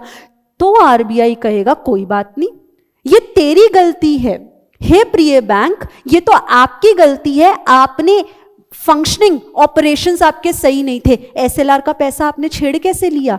अगर आपको जरूरत थी और SLR का पैसा आपने छेड़ भी लिया तो भैया आपको तो वहीं पर कॉशियस होना चाहिए था कि जो पैसा इमरजेंसी के लिए मुझे इस्तेमाल करना है वो पैसा भी मेरा खत्म होता जा रहा है, तो कल को और इमरजेंसी आ गई तो पैसा कहां से मिलेगा? CRR का पैसा एक बैंक हाथ नहीं लगा सकता, ना इंटरेस्ट उसको मिलेगा और ना ही वो पैसा आगे कहीं लोन पे दिया जाता है। कौन सा? CRR का पैसा। इसलिए मेरे दोस्त मुझे सोच समझ के बताना, बिल्कुल ध्यान से सोचना। मुझे ये बताओ, मान लो SLR 10%, मान लो CRR 4%, एक बैंक लॉजिकली सोच के बताओ क्या SLR 10% ही मेंटेन करता होगा या उससे ज्यादा मेंटेन कर सकता है? पहले तो बताओ, कर सकता है या नहीं? कर सकता है, करना चाहिए भी, करना भी चाहिए। अब मुझे बताओ, क्या CRR 4% का 5% RBI को रखवा दे? कर सकता है, कर सकता है। मैंने ये नहीं पूछा करेगा या नहीं, कर सकता है, कर सकता है, करेगा नहीं, दोनों में फर्क है। भाई SLR का पैसा तो तुम ज्यादा अपने पास रखोगे तो कंटिंजेंसी में इस्तेमाल कर लोगे, पर CRR का पैसा RBI को एक्स्ट्रा रखवा के क्या करोगे? वो तो पैसा ना तुमको इंटरेस्ट कमा कर देगा, ना ही तुम मांगने जा सकते हो। तो CRR में नहीं रखता है बैंक पैसा ज्यादा, वो SLR में रखता है। क्लियर है ये बात? वो CRR में नहीं रखता, वो SLR में रखता है। ठीक है ना, छोटी सी बात। अब आगे सुनना। ये वाला जो बच्चा, अब सुनेंगे ध्यान से आगे की बातें मैं क्या कर रही हूं, मुझे बताइएगा। अब फाइनली 100 रुपए SLR में डाला, 40 रुपए CRR में डाला। अब मुझे बताइएगा amount available for giving loan to Vineet कितना? 860, 860 का लोन मैं इनको दे सकती हूँ, इससे ज़्यादा का मैं अब नहीं दे पाऊंगी। ये बात समझ में आई? ये पूरी फंक्शनिंग है बेटा, ये पूरी फंक्शनिंग है बैंक्स की। सारी बातें बुक से रिलेट हो जाएंगी पर सब कुछ बुक में लिखा नहीं है। ओके, अब आगे सुनना, नेक्स्ट चेक करना। तो हमने अभी तक क्या सीखा, फटाफट से रिवाइज करेंगे। सबसे पहले हाई पावर्ड मनी या मॉनेटरी बेस के नाम का पैसा RBI इशू करता है, इंजेक्ट करता है इकोनॉमी में। वो पैसा किसी को रिसीव हुआ, उसने वो पैसा पूरा का पूरा डिपॉजिट कर दिया। मैं ऐसा अज्यूम कर रही हूं कि 1000 मिला था, 1000 डिपॉजिट किया, हो सकता है 500 करे, तो ये वाला काम जो है CRR और SLR वाला काम वो फिर 500 पे होगा। भाई जितना डिपॉजिट बैंक के पास आएगा उसी के ऊपर वो CRR और SLR जो है वो लगाता है। ऐसा नहीं कि 1000 पे लगाएगा, ये वाला CRR SLR जितना डिपॉजिट आता है उसके ऊपर लगता है। वो डिपॉजिट किस रूप में कर सकता है? FD में, RD में या फिर करंट अकाउंट, सेविंग अकाउंट में वो कर सकता है। करंट पर इंटरेस्ट नहीं मिलता, सेविंग्स में मिलता है। रीजन क्या है मैंने आपको एक्सप्लेन किया। एसएलआर का पैसा एक बैंक अपने पास ही रखता है, ज्यादा भी रख सकता है और यूजुअली रखता भी है, पर सीआरआर का पैसा जितना है उतना ही रखवाता है आरबीआई के पास, क्योंकि इस पैसे पे ना तो इंटरेस्ट मिलता है ना ही इस पैसे को आप मांग सकते हो। तो मैम क्या सीआरआर का पैसा मुझे कभी नहीं मिलेगा during the life time of a bank? गलत सोचा आपने। ये कब मिलेगा? जब आप वाइंड अप हो जाओगे, जब आप लिक्विडेट हो जाओगे, जब ब्रांच बंद हो जाएगी, तब ये पैसा आरबीआई आपको दे देगा। ऐसा नहीं है आरबीआई ने रख लिया बस सब उसी के पास है, जब्त हो गया पैसा, ऐसा कुछ नहीं है। मिलेगा, पर कब? At the time of winding up of the bank, तब वो पैसा मिलता है। क्लियर है ये बात? अब हम जरा चेक करते हैं करंटली अगर मैं बात करूं, कभी आपने आरबीआई की साइट को विजिट किया है? कभी देखिए? कोई नहीं बेटा, अब तो हम आपको NITI Aayog, RBI, national single window, ये रोज हम यहां पे ओपन करेंगे। आइएगा, आरबीआई की ये वेबसाइट है, चेक करेंगे बेटा, ये हैं सारे रेट्स। नाउ अब यहां पे जो जो नाम लिखे हैं ना, वो जरा मैं आपको आपकी बुक से जो है रिलेट करवाऊंगी। क्या हम प्रैक्टिकली जो आरबीआई हरकतें करता है हम वही पढ़ रहे हैं? हाँ बेटा, वही पढ़ रहे हैं। आ तो जाओ एक बार अपने बुक के पेज नंबर 268 पर। 268 पर आओ बेटा, जल्दी से आओ, पेज नंबर 268 पे डब्बे बने हुए हैं। उस डब्बे में क्या पहला नाम रिजर्व रेशियो है, और रिजर्व रेशियो क्या आपको यहां पर भी दिख रहे हैं? रिजर्व रेशियो के दो पार्ट, सीआरआर और एसएलआर। क्या आपकी बुक में भी यही दो नाम लिखे हैं? करंटली सीआरआर कितना है? 3%, और करंटली एसएलआर कितना है? 18%। तो जो मैंने 10 और 4 लिया वो एक्चुअल में कितना है? इतना है। इसको नोट कर लो, इंस्टीट्यूट आपसे खामखा पूछेगा, पूछता है। जीके का पेपर देने जा रहे हैं मैम? नहीं बेटा, जीके का है तो नहीं, पर इंस्टीट्यूट कहता है अगर मैंने बच्चे को सीआरआर और एसएलआर का नाम बुक में दे दिया ना, अब उसको सब कुछ पता हो इसके बारे में। हमारी फिस्कल पॉलिसीज, मॉनेटरी पॉलिसीज से रिलेटेड जो भी सवाल जवाब आ सकते हैं क्लास में हम कवर करेंगे। जैसे आपको याद होगा एलपीजी की पॉलिसी होती है, liberalisation, privatisation, globalisation, new economic policy, जो 1991 में आई थी। बेटा किसने चालू की थी? कौन था जिसने ये पॉलिसी इनिशिएट की? डॉक्टर मनमोहन सिंह ने। कहीं बुक में नहीं मेंशन्ड है, सितंबर में आया है ये सवाल। ये हरकतें वो आईसीआई करता है, कोई बात नहीं, निपट लेंगे उससे। तो बुक के आग में आप मेंशन करो सीआरआर का रेट 3%, एसएलआर 18%। इसको आप मेंशन जो है वो करिए। आगे देखो, नेक्स्ट टैब मैं आपके साथ ओपन कर रही हूं, ये नहीं करूंगी एक्सचेंज रेट वाली, ये हम इंटरनेशनल ट्रेड में करेंगे। यूनिट नंबर 11 से लेके 15 तक में इसका इस्तेमाल करेंगे। फिर आप नेक्स्ट चेक करो बेटा, पॉलिसी रेट। क्या पेज नंबर 269 पे कुछ पॉलिसी रेट भी आपको दिख रहा है लिखा हुआ? हाँ, पॉलिसी रेट टैब मैंने ओपन किया। क्या बेटा आप उसमें रेपो रेट देख पा रहे हैं? आपकी बुक में भी दिखेगा। उसके बाद बेटा आपको MSF, marginal standing facility rate, क्या वो भी आप अपनी बुक में देख पा रहे हैं? लास्ट में वो भी हमें करना है। क्या बेटा बैंक रेट आप देख पा रहे हैं अपनी बुक में? वो भी हमें करना है। उसके बाद रिवर्स रेपो रेट, ये भी आपको आपकी बुक में देखने को मिलेगा। तो मैं आपको इकोनॉमिक्स सिर्फ किताबी कीड़ा नहीं बनाना, मुझे आपको ये सिखाना है कि कल को कोई पूछे कि ये रेट्स आपको एक्चुअल में कहाँ से दिखते हैं, कहाँ से चेक कर सकते हो, आपको पता होना चाहिए। आप प्रोफेशनल बनना जो है वो जा रहे हैं। आज आप मुझे सोच के बताओ बेटा, मुझसे ना किसी ने पूछा कि ना जीएसटी समझा दो, और मैंने ये बोल दिया कि जीएसटी ना मेरे कोर्स में तो था नहीं, मैं तो ओल्ड कोर्स की थी। क्या बेटा सामने वाला मेरी बेइज्जती करेगा? बिल्कुल करेगा, बिकॉज उसकी नज़रों में मैं सीए हूँ। वो क्या सोच रहा है, इनको तो सब कुछ पता होना चाहिए। एटलीस्ट 100% ना पता हो, एटलीस्ट बेसिक्स तो पता हो कुछ। तो आप भी अगर ऐसे पतली गली से निकलने की कोशिश करो कि भैया हमने तो ये चीज़ पढ़ी नहीं थी, पुराने कोर्स की थी, नए कोर्स की थी, या जब हम आए थे कोर्स चेंज हो गया था, बुक चेंज हो गई थी, काम नहीं जमता है। आपको हम प्रोफेशनल्स बना रहे हैं, तो एटलीस्ट कुछ कुछ हमें जो है वो पता होना चाहिए।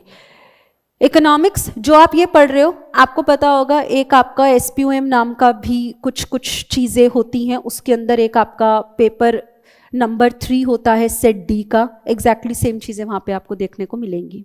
तो ऐसा नहीं है कि यहाँ पे आप पढ़ रहे हो क्योंकि आगे इकोनॉमिक्स नहीं है ना तो बस ख़त्म कहानी। नहीं बेटा, इंटर में नहीं है, पर फाइनल में जाने से पहले वो एसपीओएम जो ख़त्म करना है ना उसके अंदर आपको मिल जाएगा। मज़े की बात क्या है, ये you get to know later on, ठीक है, वेबसाइट पे देख लेना।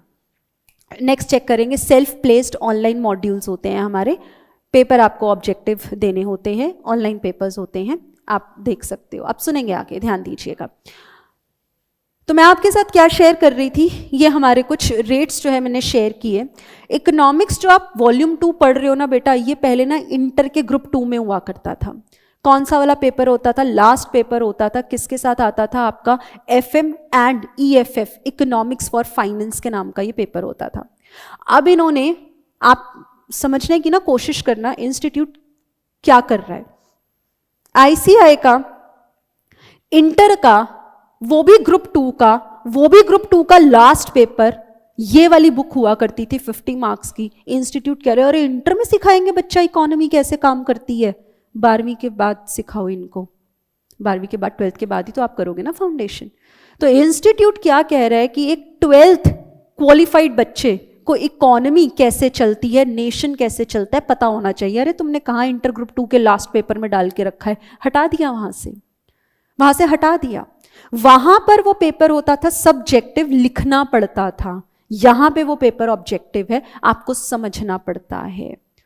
तो इंस्टीट्यूट आपको बच्चा नहीं समझ रहा, वो आपसे बहुत ज्यादा उम्मीदें लगा के बैठा हुआ है। चलिएगा सुनेंगे, आगे देखेंगे थोड़ी चीजों के बारे में, अब आगे बातें करते हैं।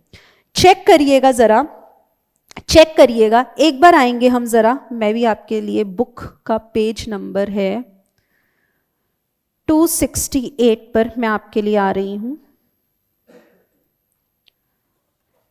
देखिएगा जरा, हम एक बार पढ़कर देखते हैं बेटा, CRR के बारे में एक बार पढ़कर देखते हैं, पढ़िए तो सही। बैंक्स आर रिक्वायर्ड, अब आपको एक एक लाइन समझ में आएगी। Banks are required to set aside this portion, दोस्त क्या मैंने आपको बताया, ये वाला पैसा किस फॉर्म में रखना है, इन कैश रखना है। किसके पास रखना है, RBI के पास रखना है। क्या बैंक इस पैसे को आगे लोन पर दे सकता है 40 रुपए? ये मेरे पास आए थे विनीत की मैम लोन दे दो, मैंने कहा पैसे नहीं है, मैंने कहा रुक 40 रुपए ना मैंने RBI को दिए थे, मैं उससे वापस लेकर आता हूं, तुमको लोन दे दूंगा, कह सकती हूं मैं। Bank can neither lend it to anyone, क्या इस पैसे के ऊपर उसको इंटरेस्ट कमाने का मौका मिलेगा? कोई इंटरेस्ट, कोई प्रॉफिट इस पैसे पर नहीं मिलता। बोलो क्या रट्टे मारोगे इस लाइन के? नहीं मारने हैं। मेरा पढ़ाने का तरीका यही है बच्चे, मुझे पता है पेपर ऑब्जेक्टिव है, ऐसे ही, ऐसा नहीं है कि इको का पेपर आसान है इसलिए बच्चे 80, 90, 96, 97, 99 खींचे हुए हैं मेरे बच्चों ने। ऐसे ही नहीं, ऐसा नहीं कि आसान है, आसान आप और हम मिलकर बनाएंगे। हम क्लास में पहले लॉजिक्स, रीजंस, पहले ये पूरा इस तरीके का काम करेंगे, अपनी मेहनत करेंगे, फिर उसको बुक से रिलेट करेंगे ना, यू विल फील लाइक अरे ये पढ़ रहे हैं, इतना आसान। सही है। अब बात करते हैं थोड़ी सी और आगे, इसी टॉपिक को और आगे लेकर चलती हूं मैं। सुनना दोस्त, CRR तो किस में मेंटेन करना है? CRR तो बोलो ना किस में मेंटेन करना है? नहीं, RBI के पास तो किस फॉर्म में?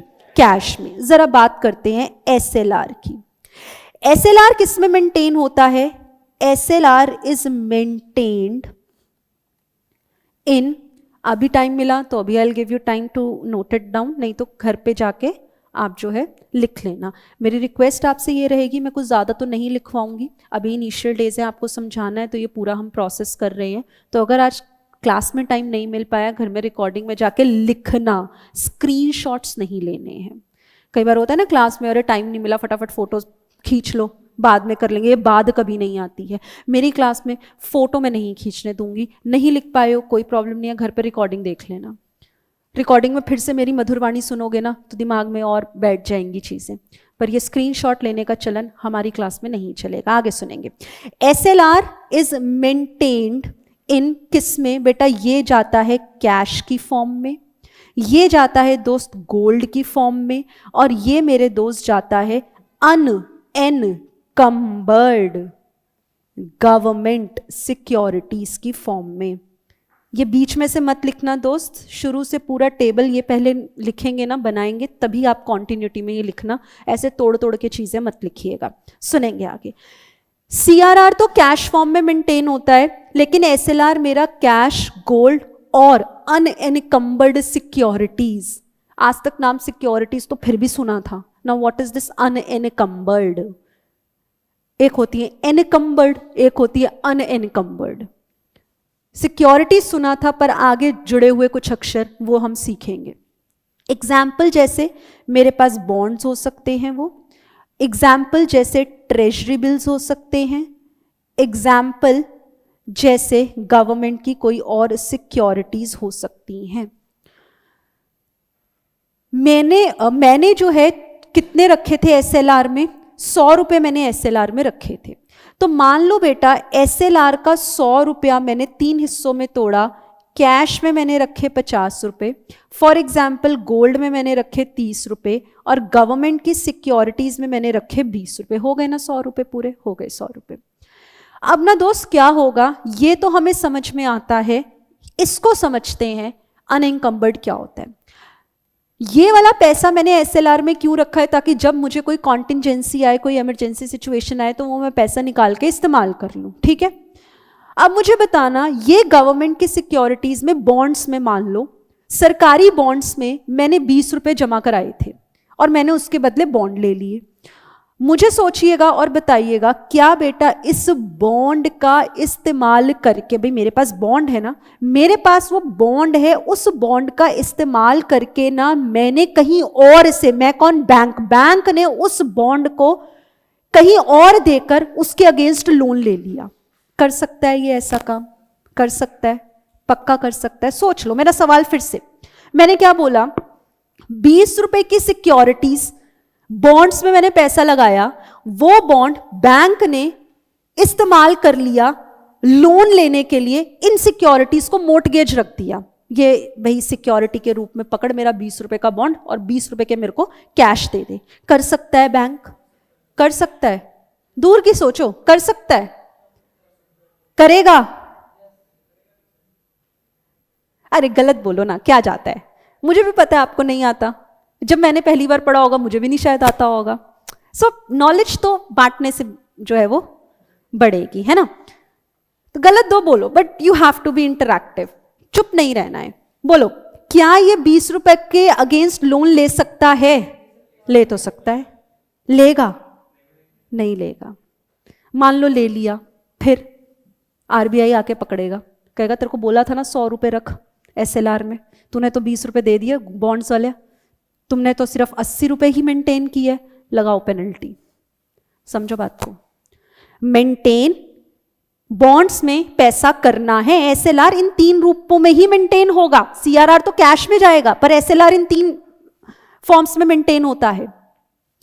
अब तीसरा फॉर्म जो उसका सिक्योरिटीज का है ना, इन सिक्योरिटीज पे बेटा कोई चार्ज क्रिएट नहीं होना चाहिए, कोई चार्ज क्रिएट नहीं होना चाहिए। समझेंगे इस बात को? चार्ज क्रिएट होने का मतलब क्या है? मोर्टगेज में ये नहीं होनी चाहिए, इसको गिरवी ना रखा हो। अगर गिरवी रख दिया तो बॉन्ड तो दिखेगा ही नहीं ना, बॉन्ड तो दिखेगा ही नहीं ना, बॉन्ड तो है ही नहीं ना बैंक के पास। तो एसएलआर तो कितने पे रह गया? 80 पे रह गया। आ जाएगा आरबीआई पकड़ने तुमको, पेनल्टी लगाएगा अच्छी खासी, और पैसा खींचना सरकार को अच्छे से आता है, वो खींचेगा पैसा तुमसे पेनल्टी के रूप में। तो यहां पर बेटा जी चार्ज क्रिएट इन सिक्योरिटीज पे वर्थ ₹20 नहीं होना चाहिए। इसी को बोला जाता है अनएनकम्बर्ड, यानी कि एनकम्बर्ड मतलब वो सिक्योरिटीज जिनके अगेंस्ट चार्ज क्रिएट हुआ है, यानी कि आपने गिरवी रख रखी हैं। तो मुझको कैसी सिक्योरिटीज चाहिए 20 रुपए में? एनकम्बर्ड वाली या अनएनकम्बर्ड वाली? अनएनकम्बर्ड वाली। एनकम्बर्ड वो होंगी जिसके अगेंस्ट गिरवी रख के, मॉर्टगेज पे रख के बैंक ने ऑलरेडी लोन ले लिया है, ऑलरेडी पैसा खींच लिया है, वो नहीं चलेंगी एसएलआर में, वो नहीं चलेगी। क्लियर है ये बात? श्योर। अच्छा मान लो एक चीज और समझो, 100 रुपए तो मैंडेटरी था ना, और एसएलआर में हम यूजुअली ज्यादा ही पैसा रखते हैं, तो मैंने ना 120 रुपए एसएलआर में रख लिए। अब ये 120 रुपए अगर मैंने एसएलआर में रखे, तो मुझे बताओ एक्स्ट्रा कितना रखा मैंने? 20 रुपए। मुझे सोच के बताओ बेटा, ये एक्स्ट्रा 20 रुपए एक बैंक एक्स्ट्रा एसएलआर का 20 रुपए कौन सी फॉर्म में रखने में पसंद करता होगा? गलत, बॉन्ड्स। इंटरेस्ट मिलता है ना इन पे। कैश तो आइडल कैश, ये रखे हुए हैं, ये 100 रुपए अभी रखे हैं, कल आऊंगी यहीं पड़े मिलेंगे, 100 का 101 बन जाएगा क्या? नहीं बनेगा।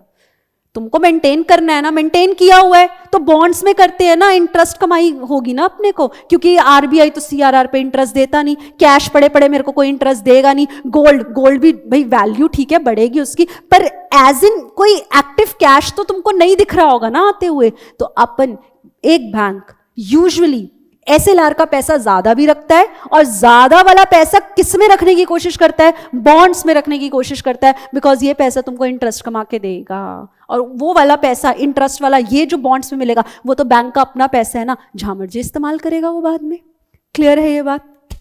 आगे सुनेंगे, ठीक है। अब जरा वापस बुक से हम पढ़ते हैं, एसएलआर को पढ़ते हैं। Online give me a thumbs up, समझ में आई मेरी बात? SLR, statutory liquidity ratio, banks are required to set aside this portion in liquid assets such as gold। अच्छा मुझे बताओ हाईली लिक्विड एसेट कौन सा होता है? Highly liquid, liquid is what, जैसा है वैसा का वैसा उसी वक्त इस्तेमाल हो जाए, कैश में कन्वर्ट करने की जरूरत ना पड़े। तो हाईली लिक्विड कौन सा है? खुद कैश। तो किस में रख सकते हो? कैश में रख सकते हो, गोल्ड में रख सकते हो, RBI approved securities such as government securities. क्या लाइन समझ में आ गई? ये तीनों चीजें। अच्छा मुझे बताओ ना दोस्त, इंस्टीट्यूट तो तुमसे पंगे लेगा, ये गवर्नमेंट सिक्योरिटीज एनकम्बर्ड या अनएनकम्बर्ड? एनकम्बर्ड या अनएनकम्बर्ड? अनएनकम्बर्ड, ऊपर लिखेंगे unencumbered, it's not cucumber, unencumbered. ठीक है जी। Now what are bonds? Bonds बेटा आप समझो एफडी है, पढ़ेंगे हम, ठीक है। बॉन्ड्स काइंड ऑफ एफडी, पैसा अपना रखवा दिया, उसके बदले एक पीस ऑफ पेपर मिल गया, बॉन्ड है वो मेरा, ठीक है, वो मेरा बॉन्ड है। पैसा अपना सरकार के पास रखवाना, उसके बदले तुमको एक कागज का टुकड़ा मिल गया है, वो हमारे लिए बॉन्ड का काम कर रहा है, ठीक है।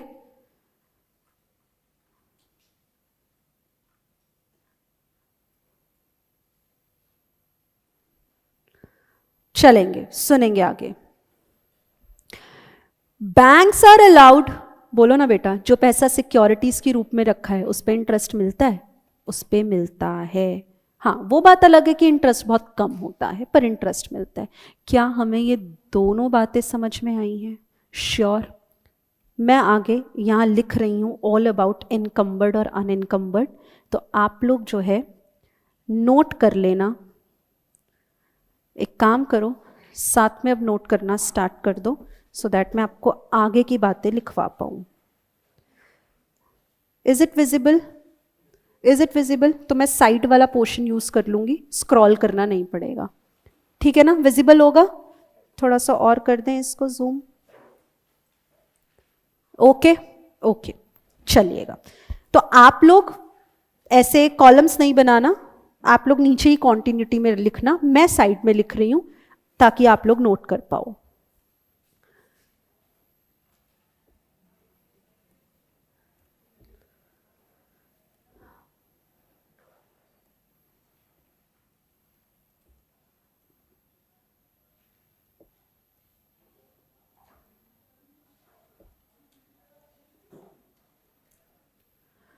जैसे ही आप लोग बेसिक्स मेरे साथ सीख लोगे, एक अच्छा खासा फाउंडेशन ले हो जाएगा। अभी स्लो चल रहे हैं, उसके बाद देखना एक चैप्टर 2 दिन में निपट जाएगा, बिकॉज बेसिक्स अगर क्लियर है आपके सामने। मैंने आपको जो अभी पढ़ाया, इतना इन डेप्थ में पढ़ाया, वो छोटी सी लाइन पढ़ने से हमें समझ में आ गया।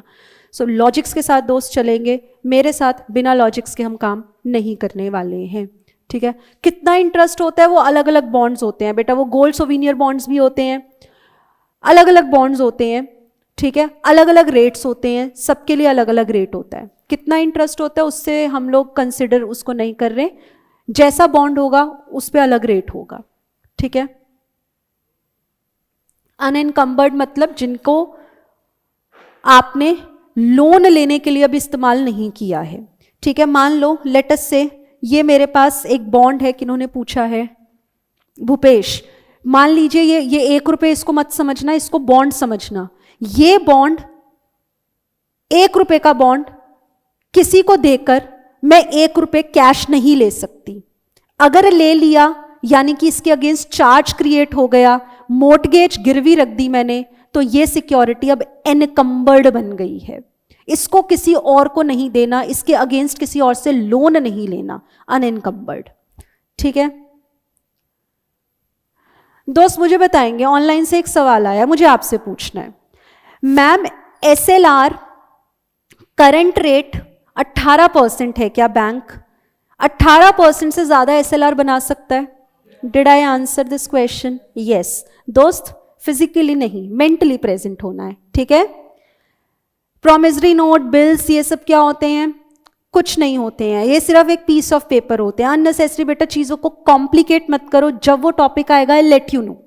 ठीक है, अभी क्योंकि इनिशियल डेज है ना, so you will get many queries, पर धीरे धीरे धीरे धीरे धीरे आप यूज टू हो जाओगे, आपको खुद समझ में आएगा कि आपका आगे चल के डाउट वो क्लियर हो गया है। ठीक है, हम यहाँ पे अकाउंट्स में नहीं पढ़ाऊंगी मैं आपको, प्रोमिसरी नोट्स, टी बिल्स, ये सब मुझे आपको नहीं पढ़ाना है। हमारे लिए एक अक्षर बॉन्ड इस्तेमाल होगा, गवर्नमेंट की सिक्योरिटीज हम उसको बोलते हैं, एक पीस ऑफ पेपर है। इंजेक्टेड मतलब पैसा इन्फ्यूज करना, पैसा डालना इकोनॉमी में। चलेंगे, अनइनकम्बर्ड सिक्योरिटीज जिसके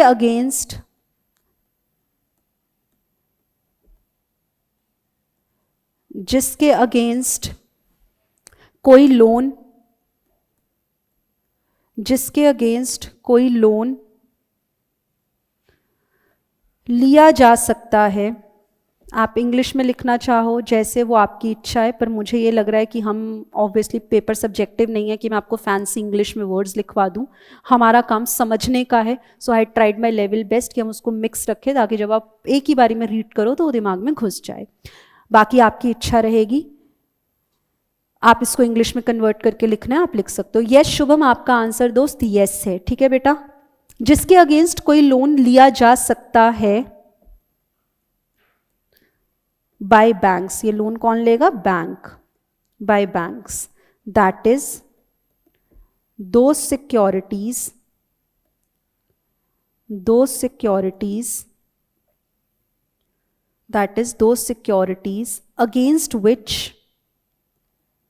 against which no charge is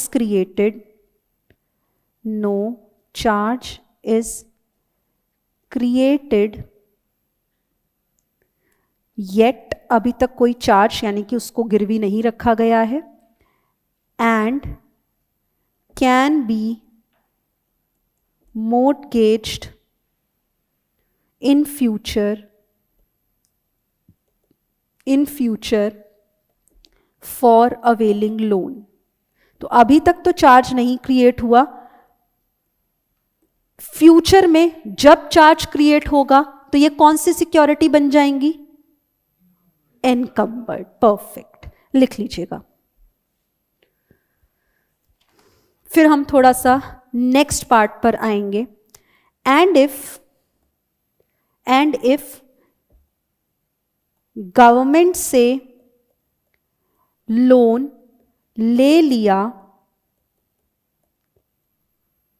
against these securities, इनको गिरवी रख के अगर लोन ले लिया अगेंस्ट दीज सिक्योरिटीज,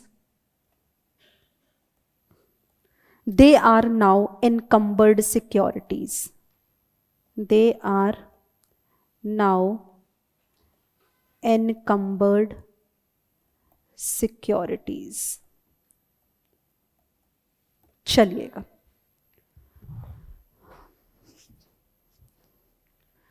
कासा मैंने आपको बता दिया, उसकी मुझे ऐसी कोई रिक्वायरमेंट लग नहीं रही लिखने की।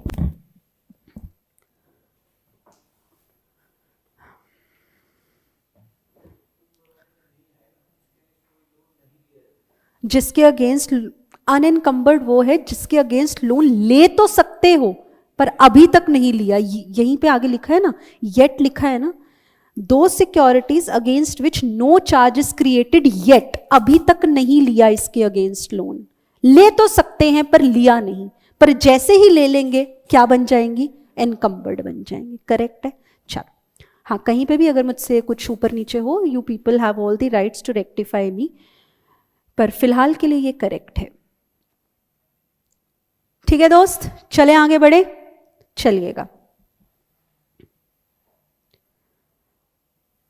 ये जो 10 और 4% है, simple figures only to make the concept simplified, और जो एग्जैक्ट रेट्स हैं वो आपने आई होप नोट डाउन कर लिए होंगे, 3% वाला और 18% पर। चलिएगा आगे बढ़ सकते हैं। अच्छा, अब आपने ना कभी कभी ऐसी बातें सुनी होंगी, कैसी बातें, और ये वाली ब्रांच ना बैंक की बहुत बड़ी है, ये ब्रांच की बैंक छोटी ब्रांच है, ये आईसीआईसीआई की ना ये वाले लोकेशन पे ब्रांच छोटी है, उस लोकेशन पे तो बड़ी ब्रांच है। ये व्हाट इज दिस छोटी बड़ी ब्रांच? क्या वहां के नंबर ऑफ एम्प्लॉइज देख रहे हो? 2 बंदे काम कर रहे हैं तो छोटी ब्रांच, ज्यादा लोग काम कर रहे हैं तो बड़ी ब्रांच। या वो एरिया देख रहे हो, 50 गज में है तो छोटी ब्रांच, 500 गज में है तो बड़ी ब्रांच। व्हाट इज दिस छोटी बड़ी ब्रांच? कासा का अमाउंट बताता है। जिस बैंक के पास जितना ज्यादा कासा है वो उतनी बड़ी ब्रांच है, यानी कि वहां पर लोगों का फुटफॉल ज्यादा है, लोगों का, उसे कस्टमर ज्यादा है, उसके पास करंट और सेविंग अकाउंट ज्यादा खुले हुए हैं। So higher the CASA account, higher the CASA deposits, bigger would be the branch. और जिस ब्रांच के पास जितने कम कासा आएंगे वो ब्रांच उतनी छोटी ब्रांच होती है। क्लियर है ये बात? आगे सुनना मेरी बात को।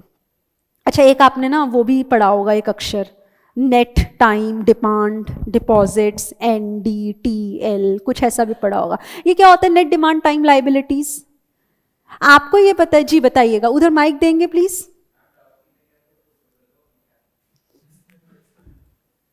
नहीं, वापस ले लो माइक। चलो सुनो प्लीज। अब जब मैं बोलूं ना तो ध्यान मेरी मधुरवाणी पे दिया करो, ये लिखने का काम घर पे कर लेना, ठीक है? सुनिएगा।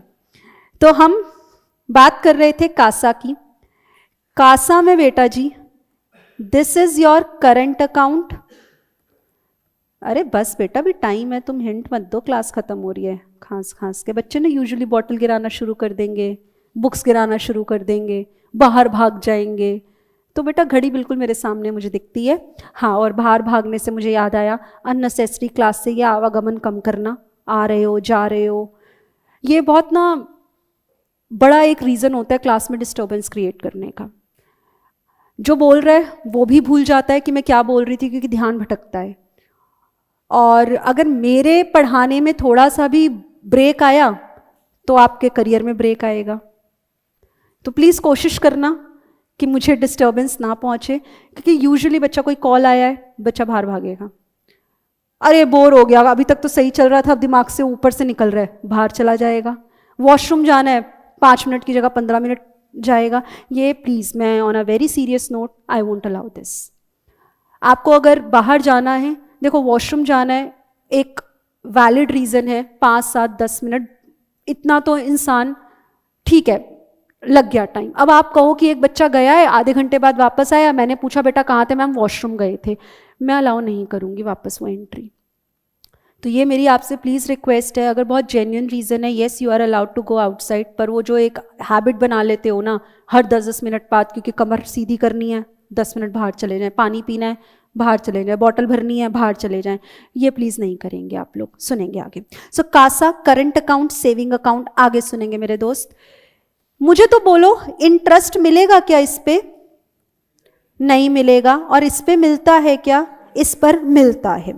अच्छा, अब आगे सुनना बेटा, कासा करंट अकाउंट ये किस फॉर्म में होता है?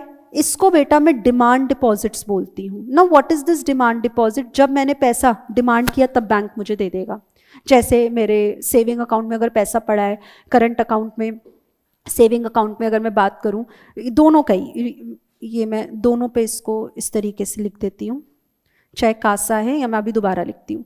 करंट अकाउंट है या सेविंग अकाउंट है, पैसा तो मेरा ही है ना, बैंक मुझे मना नहीं करेगा। जब मेरी डिमांड होगी पैसे की, मैं जाऊंगी बैंक के पास और अपना पैसा निकलवा के ले आऊंगी। यानी कि जो कासा का पैसा होता है ना बेटा, उसको मैं डिमांड डिपॉजिट्स का नाम भी देती हूँ, उसको मैं डिमांड डिपॉजिट्स का नाम भी देती हूँ। और एक होते हैं बेटा कौन से, मैंने अभी आपको लिखवाया, FD और RD, यही 3 रूप थे ना जिसमें पैसा जा रहा था हमारा, इन्होंने, रितांशा ने डिपॉजिट करवाया था। ये होते हैं बेटा टाइम डिपॉजिट्स। भाई एफडी और आरडी में तो आप एक सर्टेन टाइम के लिए पैसा जमा करवा देते हो, वो फिर मैच्योर होगी, जब वो टाइम पीरियड खत्म होगा मैच्योरिटी पे आप अपना पैसा निकलवा लोगे। तो वो डिमांड पर नहीं है, वो टाइम पर डिपेंड करता है कि जब आपने 1 साल 2 साल 5 साल की जो भी एफडी करवाई है, आरडी करवाई है, वो टाइम खत्म होगा, पैसा निकाल लोगे। तो ये टाइम डिपॉजिट हुआ। पर जो पैसा आपने रखा है सेविंग या करंट अकाउंट में, वो डिमांड डिपॉजिट है। मान लो बेटा ये 800 रुपये आए, मान लो बेटा ये 200 रुपये आए, पूरा का पूरा 1000, इसको मैं बोलूंगी NDTL, net demand and time. Again अक्षर बोलो, एसेट होना चाहिए या लाइबिलिटी? लाइबिलिटी, क्योंकि पैसा तो बैंक के लिए चाहे किसी भी रूप में वो लाइबिलिटी है ना, वापस तो करना ही है। चाहे 5 साल बाद एफडी का पैसा करो वापस, वो भी वापस करना है, तुम्हारा अपना नहीं है बैंक। चाहे तुम कासा वाला पैसा, मैंने चेक काटा आपने पैसे निकाल लिए, तो भी बैंक मना नहीं कर सकता क्योंकि पैसा तो मेरा था।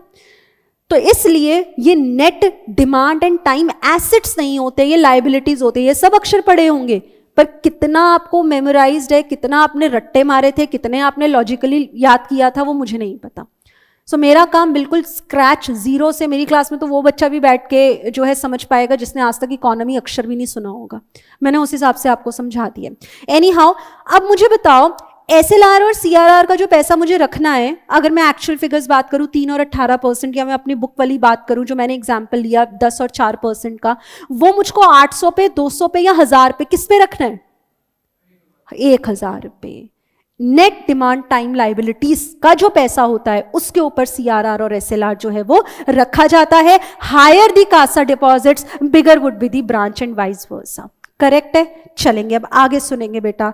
ये वाला टॉपिक जो है इसको अब साइड में रखते हुए, क्योंकि आपको बैंकिंग समझ में आ गई है, अब मैं उस पार्ट पे आऊंगी जो मुझे कनेक्ट करना है अपने चैप्टर से, गवर्नमेंट की पॉलिसीज। अब हम जो है आपके साथ एक टॉपिक स्टार्ट में आपके साथ कर रही हूं, ध्यान देना दोस्त।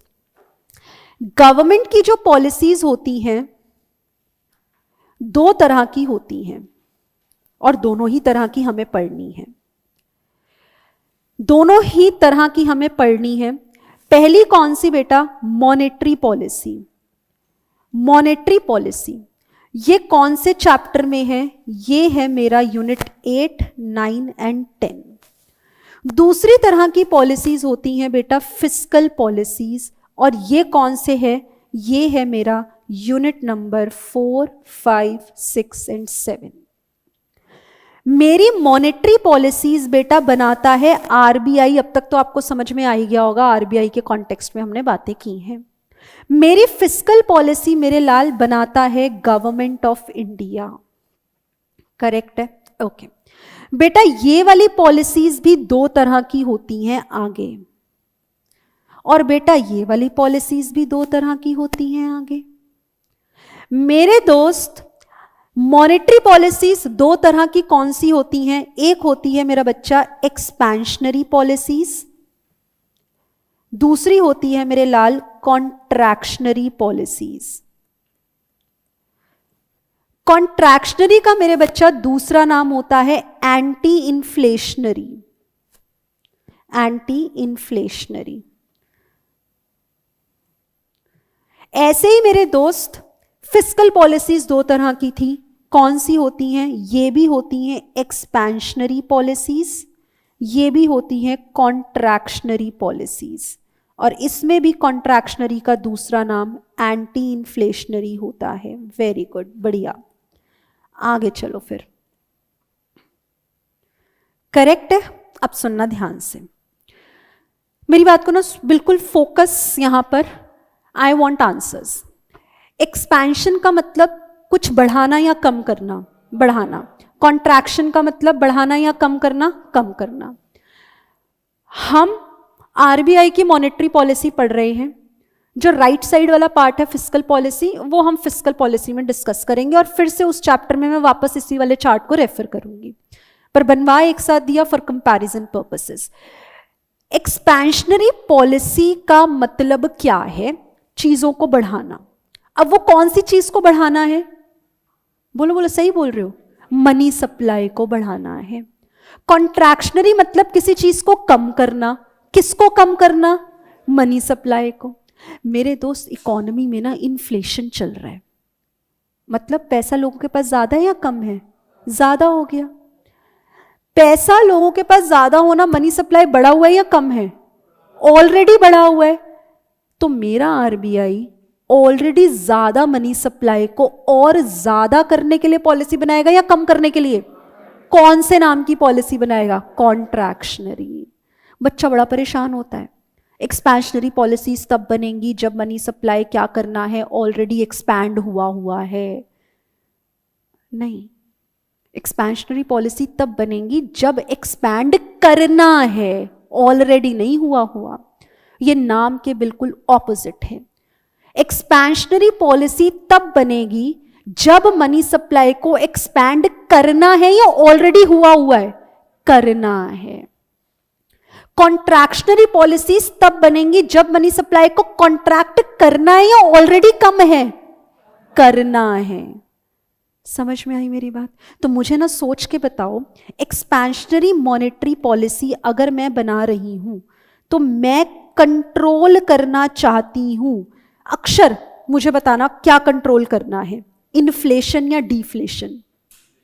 क्या कंट्रोल करना है? डिफ्लेशन कंट्रोल करना है। यानी कि ऑलरेडी मनी सप्लाई कम है, उसको बढ़ाना है। तो बढ़ाने के लिए एक्सपेंशनरी पॉलिसी बन रही है टू कंट्रोल डिफ्लेशन, जिसको आप दूसरा वर्ड कॉन्ट्रैक्शन भी बोल सकते हो, डिप्रेशन भी बोल सकते हो। यानी कि जब ऑलरेडी कॉन्ट्रैक्शन इकोनॉमी में चल रहा है तो कौन सी policy RBI will make? Contractionary या एक्सपेंशनरी? एक्सपेंशनरी। और जब ऑलरेडी एक्सपेंशन है, इन्फ्लेशन है, now RBI will make contractionary policy. अब कॉन्ट्रैक्शनरी पॉलिसी को आप एंटी इन्फ्लेशनरी भी बोलते हो, क्योंकि कॉन्ट्रैक्शनरी पॉलिसी कब बनेगी? जब ओवर एक्सपेंशन आया हुआ है, तभी तो बनेगी ना भैया। मनी सप्लाई बहुत ज्यादा बढ़ा हुआ है, उसको कॉन्ट्रैक्ट करो, कम करो मनी सप्लाई को। अब मनी सप्लाई को कम करना है, यानी कि हमको मनी सप्लाई बढ़ते हुए के अगेंस्ट काम करना है। तो बढ़ता हुआ मनी सप्लाई इन्फ्लेशन लेकर आया तो उसके अगेंस्ट काम करना है, एंटी इन्फ्लेशनरी। सो कॉन्ट्रैक्शनरी मॉनेटरी पॉलिसी हो या कॉन्ट्रैक्शनरी फिस्कल पॉलिसी हो, एंटी इन्फ्लेशनरी के नाम से जानी जाती हैं, क्योंकि दोनों में ही हम बढ़ी हुई चीज को कम करने के अगेंस्ट, कम करने के लिए काम कर रहे हैं। ओके, तो ये कब लगेगी? To control inflation. Inflation control करने के लिए ये पॉलिसी लगती है। एज इट इज दोस्त, इसी चीज को आप यहां पर कॉपी कर सकते हो। एक्सपेंशनरी के नीचे to control deflation, contraction depression, contractionary के नीचे टू कंट्रोल इन्फ्लेशन। बिल्कुल सेम होता है। The only difference is one is made by RBI, the other is made by Government of India. सरकार बनाती है, आपकी फेडरल गवर्नमेंट बनाती है। ओके, सुनना आगे। नेक्स्ट देखना। तो बच्चा, मैंने एक्सपेंशनरी पॉलिसी मेरे लाल क्यों बनाई? टू इंक्रीज मनी सप्लाई या to decrease money supply?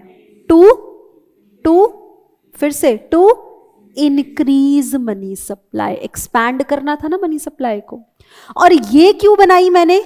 To decrease money supply, to decrease money supply. Clear है?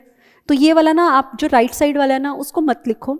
फिस्कल पॉलिसी जब हम करेंगे ना, फिर इसको पूरा कंप्लीट करेंगे, चलेगा बिल्कुल सिमिलर लाइंस पर तब करेंगे तो रिवीजन भी हो जाएगा। ठीक है? अच्छा, आगे सुनो, नेक्स्ट सुनो, नेक्स्ट ध्यान देना। मुझे ना सोचना बेटा, सरकार के पास कौन सा ऐसा यंत्र है, टूल है, इंस्ट्रूमेंट है जिससे वो मनी सप्लाई कम ज्यादा करेगा? जी बताइए। टैक्स?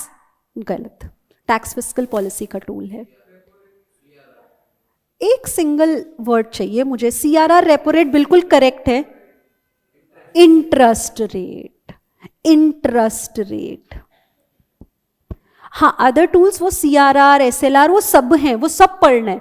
पर एक जो मेजर टूल जिसके अंदर ये सब, भाई इंटरेस्ट रेट, चाहे अगर आप रेपो की बात करो या रिवर्स रेपो की बात करो, जो मैंने अभी नहीं समझाए हैं पर आप लोग नाम ले रहे हो, है तो ये भी टाइप ऑफ इंटरेस्ट ही ना। तो एक जो हम नाम इस्तेमाल करेंगे, वर्ड यूज करेंगे, वो इंटरेस्ट रेट है। सो मुझे सोच के बताओ बेटा, अब वो इंटरेस्ट रेट सीआरआर, एसएलआर का रेट हो या आपका रेपो रेट हो, रिवर्स रेपो रेट हो, या आपका इंटरेस्ट ऑन लोन हो, इंटरेस्ट ऑन एफडी हो, सभी इंटरेस्ट को यहाँ पे वो कैटेगराइज कर लेते हैं, सब कैटेगराइज कर लेते हैं। मुझे बताओ बेटा, सोचने वाली बात है, एक्सपेंशनरी पॉलिसी मेरा जो है आरबीआई बनाने की कोशिश कर रहा है। अब आरबीआई का मकसद क्या है? मनी सप्लाई को कम करना या बढ़ाना? बढ़ाना। बढ़ेगा कब? जब इंटरेस्ट ऑन लोन कम होगा या ज्यादा? कम होगा। कम इंटरेस्ट रेट पे आप लोन ले लोगे, और जैसे ही आपने लोन लिया आपके पास पैसा आया, आपको इकोनॉमी में पैसा आ गया। सो अगर मनी सप्लाई को बढ़ाना है, इंटरेस्ट रेट को कम करेंगे, ऑलरेडी लोगों के पास पैसा है, तो क्या करोगे? इंटरेस्ट रेट को बढ़ाओगे या कम करोगे? सॉरी, एक्सपेंशनरी पॉलिसी कब लगाई थी हमने? जब हमें बढ़ाना था, ठीक है। और कॉन्ट्रैक्शनरी हम कब लगा रहे हैं? जब ऑलरेडी बढ़ा हुआ है, हमें कम करना है। लोगों के यहां से ना पैसा खींचना है। कैसे खींचोगे? इंटरेस्ट रेट को बढ़ा के। आप कोई नया लोन लेने के लिए आएगा ना, तो उससे ज्यादा रेट चार्ज करेंगे। पैसा इकोनॉमी से, लिक्विडिटी, इसको बोलते हैं sucking the liquidity from the economy. Economy में जो लिक्विड कैश अवेलेबल था ना, मनी सप्लाई बढ़ा था ना, उस लिक्विडिटी को हमने सक कर लिया, खत्म करने की कोशिश कर रहे हैं, कम करने की। अच्छा, ये जो लिक्विडिटी एंटायरली सक कर रहे हैं हम, या एक्स्ट्रा एक्सेस लिक्विडिटी कम हो रही है? जितनी एक्सेस थी ना, जितनी की जरूरत नहीं थी, उसको खत्म करने की कोशिश कर रहे हैं। ऐसा थोड़ी है कि लोगों के पास बिल्कुल पैसा ही खत्म कर रहे हैं, वो नहीं कर रहे। एक्स्ट्रा पैसा जो लिक्विड कैश था, उसको खत्म करने की कोशिश कर रहे हैं। करेक्ट है ये बात? क्लियर है आपको? पक्का? चल, अब आगे सुनना, मेरी कुछ और बातें आगे की आप सुनेंगे। नेक्स्ट सुनना। अब आप मेरे साथ चेक करें। अब सवाल मेरा, अब आपका टेस्ट है, ठीक है? सवाल मेरे, जवाब किसके? आपके। करेक्ट है? ठीक है। तो मैं ना हेडिंग देती हूं, क्या? हाउ डज मॉनेटरी पॉलिसी, अगर रह गया हो तो प्लीज, टाइम रहा तो मैं दिखा दूंगी स्क्रीन, नहीं तो घर पे जाके कृपया करके, humble request to each one of you, kindly note down each and every word in your registers, because अभी बहुत मस्त समझ में आता है, मज़ा आ जाता है, बहुत अच्छा है, सब कुछ बड़ा बढ़िया चल रहा है। पर जब 2 दिन बाद पढ़ेंगे, या मई में एग्ज़ाम है उससे 2 दिन पहले पढ़ेंगे, सब भूल चुके होंगे। ये सिर्फ बातें बोलने से मैं जितना मर्जी अच्छा बोल लूँ, जितना मर्जी अच्छा पढ़ा लूँ, मेरा अच्छा कब सामने आएगा? आपके फीडबैक से। आपके नंबर्स मेरे फीडबैक हैं, टू बी वेरी ऑनेस्ट। ये बिल्कुल साफ क्लियर कट बात है। आपके मार्क्स ही तो मेरा फीडबैक है।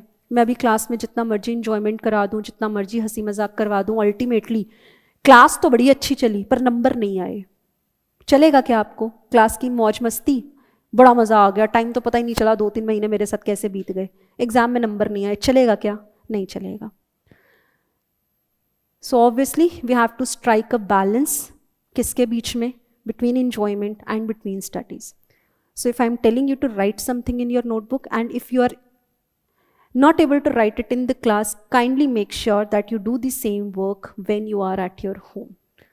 ये मैं नहीं बोलूँगी, स्पून फीडिंग मैं नहीं करूँगी, डेली आपको याद नहीं दिलवाऊँगी, ये तो आपकी भलाई के लिए है। इफ़ यू फील लाइक कि नहीं मेरे को तो रिटेन रहेगा मैम का एक एक शब्द, मुझको अगर आप मेरी बात करो, मुझे तो ये भी नहीं याद क्लास में आने से पहले मैं खा करके आई हूँ। सिंपल सी बात है।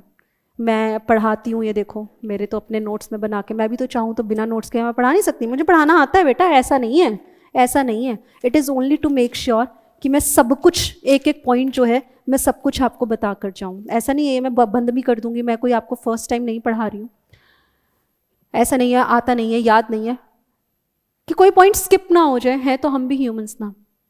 उसमें एक एक पॉइंट एक सही तरीके से, एक सलीके से मैंने लिखा हुआ है, वही प्रेजेंटेशन में आप तक देना चाह रही हूँ। नहीं तो मैं सिर्फ समझाऊंगी, स्क्रिबलिंग करूंगी, स्क्रीन पे लिखूंगी, अभी बहुत अच्छा लग रहा है, बाद में कुछ याद नहीं रहेगा। I bet you, I guarantee you this.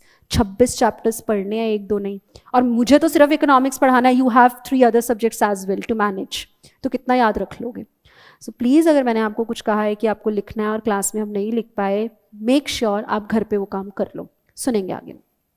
Last topic revise भी कर रहे हैं और फिर क्लास को वाइंड अप भी कर देंगे। तो हम क्या पढ़ रहे थे आपके साथ? How does monetary policy works. Online give me a thumbs up दोस्त, बीच बीच में ना मुझे बताते रहा करो। I I am not able to see your faces, क्योंकि सामने बैठे हुए बच्चे तो मुझे फेस एक्सप्रेशंस से समझ में आ जाएगा कि उनको समझ में आया या नहीं, पर आपको देखने का मेरे पास कोई ज़रिया नहीं है. We only have a chat box जहाँ पे आप मुझे बताते रहा करो बीच में खुद ही बिना मेरे पूछे कि हाँ मैम समझ में आ गया, एवरीथिंग इज गोइंग वेल. ठीक है जी. So how does monetary policy works? I am taking case 1. Case 1 क्या है दोस्त? अब ना मुझे बस आप जवाब देते रहना. मार्केट में ना मनी सप्लाई कम है. ओके, समझ आया? मार्केट में मनी सप्लाई कम है. ठीक है, मुझे बताओ मनी सप्लाई कम होने से डिमांड पर क्या असर आएगा लोगों की? आपके पास पहले तो मनी सप्लाई अक्षर समझ में आया. मनी सप्लाई, लोगों के पास, जनता के पास पैसा कम है. डिमांड पर असर क्या आएगा? डिमांड कम. पक्का? किसी का कोई और बोली लगा लो. कम या ज़्यादा? सबकी आवाज़ चाहिए. कम या ज़्यादा? डिमांड कम. जब पैसा ही नहीं है तो किस चीज़ की डिमांड करोगे? इस केस में आपके पास जो नेसेसिटीज़ होंगी उसी की डिमांड रह जाएगी. आलतू फालतू की डिमांड को साइड में रख दोगे, बाद के लिए पोस्टपोन कर दोगे. यही करोगे कि पैसा ही नहीं है जेब में. मनी सप्लाई कम था. हाँ, ये नोट्स ना मैम ग्रुप में शेयर कर दीजिएगा. नहीं बेटा, नहीं करूँगी. ठीक है, बिल्कुल नहीं करूँगी. आपको अभी या तो लिखने पड़ेंगे या आप रिकॉर्डिंग खोलेंगे, मुझे फिर से देखेंगे, मुझे फिर से निहारेंगे. मैं आप ही के लिए इतना सच सवर के आती हूँ. ठीक है, और खुद से मेहनत करेंगे, क्योंकि जब हम लिखेंगे तो हमें याद होगा. ठीक है, तो मैं नोट्स नहीं शेयर करती हूँ ग्रुप में. मेरे पास होते ही नहीं, मैं तो घर चली जाऊँगी इसको बंद करके. मैम यहाँ से फ़ोटो खींच देना. फ़ोटो खींचूंगी नहीं. वो कह रहे हाँ मैम फ़ोटो नहीं खींचती मैम, बिल्कुल नहीं. ठीक है, मनी सप्लाई कम, डिमांड कम. आगे बताओ दोस्त, नई प्रोडक्शन होगी क्या? नई प्रोडक्शन हो पाएगी चीज़ों की? नहीं हो पाएगी. भाई बेसिक चीज, जितना पैसा होगा उसी हिसाब से प्रोडक्शन थोड़ी बहुत हो जाएगी. हम कहें कि बड़े ग्रैंड लेवल पे हो रही है, जीडीपी मेरा बहुत बढ़ रहा है, ऐसा तो कुछ नहीं होने वाला. नहीं होने वाला. मुझे बताओ ऐसे केस में डिमांड सप्लाई बैलेंस्ड है या बैलेंस नहीं है? नहीं है. डिमांड कम है या सप्लाई कम है? मतलब comparatively demand is less than supply. Supply से ये कम क्यों होगी? भाई ऑलरेडी जो प्रोडक्शन हो रखा होगा वही नहीं बिक रहा मार्केट में क्योंकि पैसा नहीं है. तो नई प्रोडक्शन तो करने का वैसे ही मतलब नहीं, क्योंकि नई प्रोडक्शन के लिए भी तो मुझे पैसा चाहिए. मेरे पास ये चीज़ बनी पड़ी है. भाई क्या बना पड़ा है? ये मेरे पास ये कैलकुलेटर बना पड़ा है. आप लोग यही नहीं खरीद रहे हो क्योंकि मनी सप्लाई नहीं है. तो नई प्रोडक्शन में कैसे कर पाऊंगी? ये बिकेगा, पैसा आएगा, तभी तो नई प्रोडक्शन करूंगी. तो जो ऑलरेडी है वही नहीं मार्केट में बिक रहा, उसी की डिमांड कम हो रखी है. क्लियर है ना ये बात? तो demand is less than supply. मुझे बताओ बेटा, ऐसी चीज को क्या कहोगे? इकोनॉमी एक्सपेंशन में चल रही है या कॉन्ट्रैक्शन में? पक्का? इकोनॉमी में क्या चल रहा है दोस्त? कॉन्ट्रैक्शन. कॉन्ट्रैक्शन चलने का मतलब मनी सप्लाई क्या हो रखा है इस वक्त? कम. यहीं से तो शुरुआत की थी.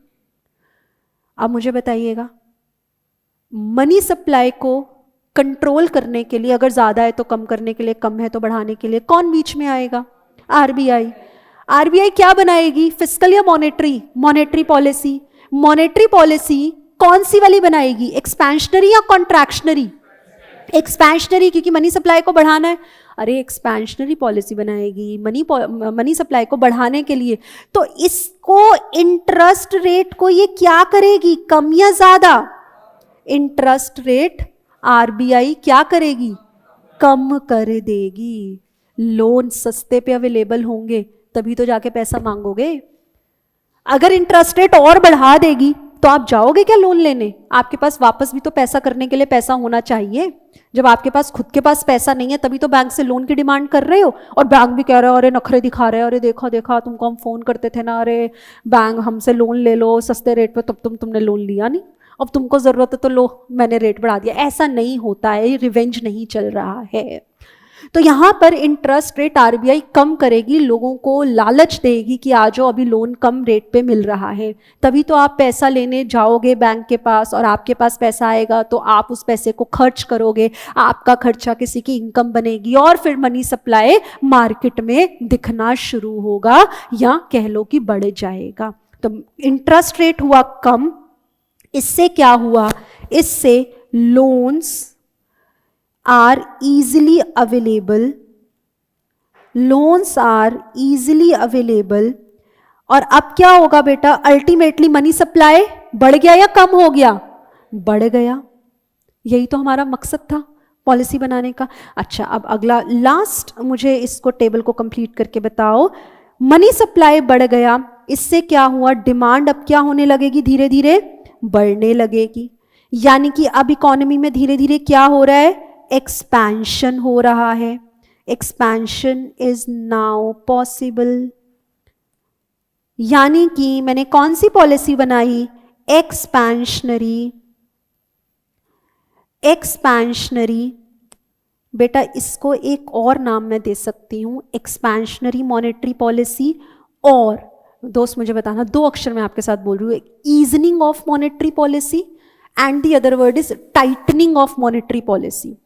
ये monetary policy easy money supply को ईज करने के लिए थी या मनी सप्लाई को टाइट करने के लिए थी, तो इसको हम बोलेंगे easing of monetary policy. Monetary policy हमने बहुत स्ट्रिक्ट नहीं बनाई है, बहुत लूज लूज सी बनाई है। ईजिंग ऑफ मॉनेटरी पॉलिसी बोलो या लूजनिंग ऑफ मॉनेटरी पॉलिसी बोलो, both are one and the same. Correct है, आई होप समझ में आया होगा। अगर आपको मेरी आज की बातें समझ में आई ना बच्चा, पूरा मॉनेटरी पॉलिसी के 3 चैप्टर्स आपको 80% मैंने करवा दिए हैं। ये बेसिक्स थे मेरे। चलो आगे देखो जरा, अब सेकंड केस लो, इसका सेकंड केस लो। चलो केस 2 लो इसका। केस 2 अब आपको समझ आ ही रहा होगा क्या बनाना होगा हमने। अब ना मनी सप्लाई ऑलरेडी कैसा है, बढ़ा हुआ है। अब हम इसी के कंपैरिजन में अपना काम करते रहेंगे। कोशिश करना कि आप मुझे बता पाओ। नेक्स्ट 2 डेज में यूनिट 10 खत्म हो जाएगा। 2 क्लासेस में 8, 9, 10 है। मैंने 10 से ही स्टार्ट किया है। तीनों इंडिपेंडेंट हैं, कोई भी कर सकते थे, पर उनको करने के लिए भी मुझे आपको बैंक्स का ये पूरा वर्किंग समझाना ही पड़ेगा। तो वो जो बैंक्स का वर्किंग है इन्होंने लास्ट चैप्टर में उसके एक्सप्लेन किया है, सो आई थॉट कि हम इसी के साथ स्टार्ट कर देंगे। 10th चैप्टर हम कर रहे हैं, कल और परसों 2 दिन हम लेंगे, इस चैप्टर को निपटा देंगे। उसके बाद कौन सा करेंगे, जो भी करेंगे अगेन वो भी 2 ही क्लासेस का चैप्टर है। सुनेंगे ध्यान से। मनी सप्लाई अब ऑलरेडी बढ़ा हुआ है, दोस्त मुझे बताएंगे ऐसे केस में कोशिश करना बच्चा कि आप देखो नहीं, मैं ना हाइड कर देती हूँ पर आप रजिस्टर से देख लोगे। चलो कोशिश करो। मनी सप्लाई ऑलरेडी बढ़ा हुआ है, आपके पास पैसा है, डिमांड बढ़ेगी या कम होगी, बढ़ेगी। Perfect.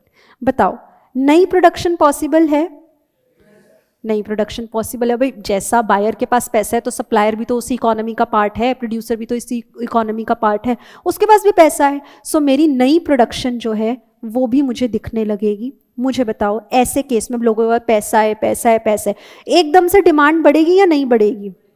Demand is greater than supply और less than supply, greater than supply. अब मुझे बताओ डिमांड क्या है, मुंह से बोला डिमांड हो गई, मुझे BMW चाहिए, आ जाएगी क्या BMW मेरे लिए?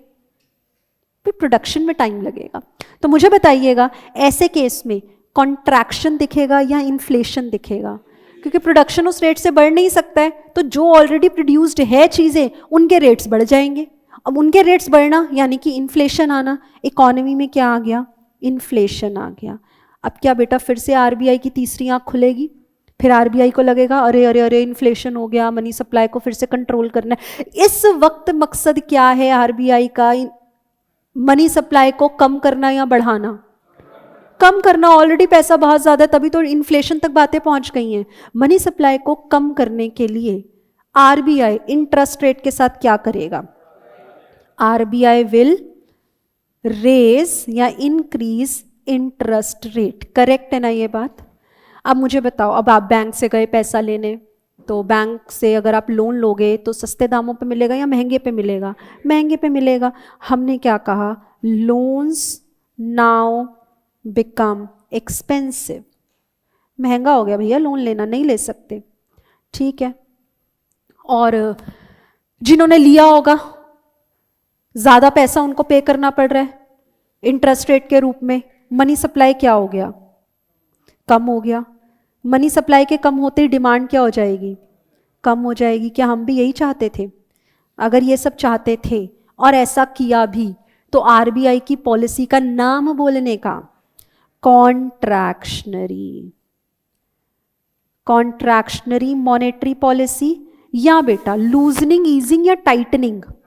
अब हम थोड़े सख्त हो गए हैं, टाइटनिंग ऑफ मॉनेटरी पॉलिसी।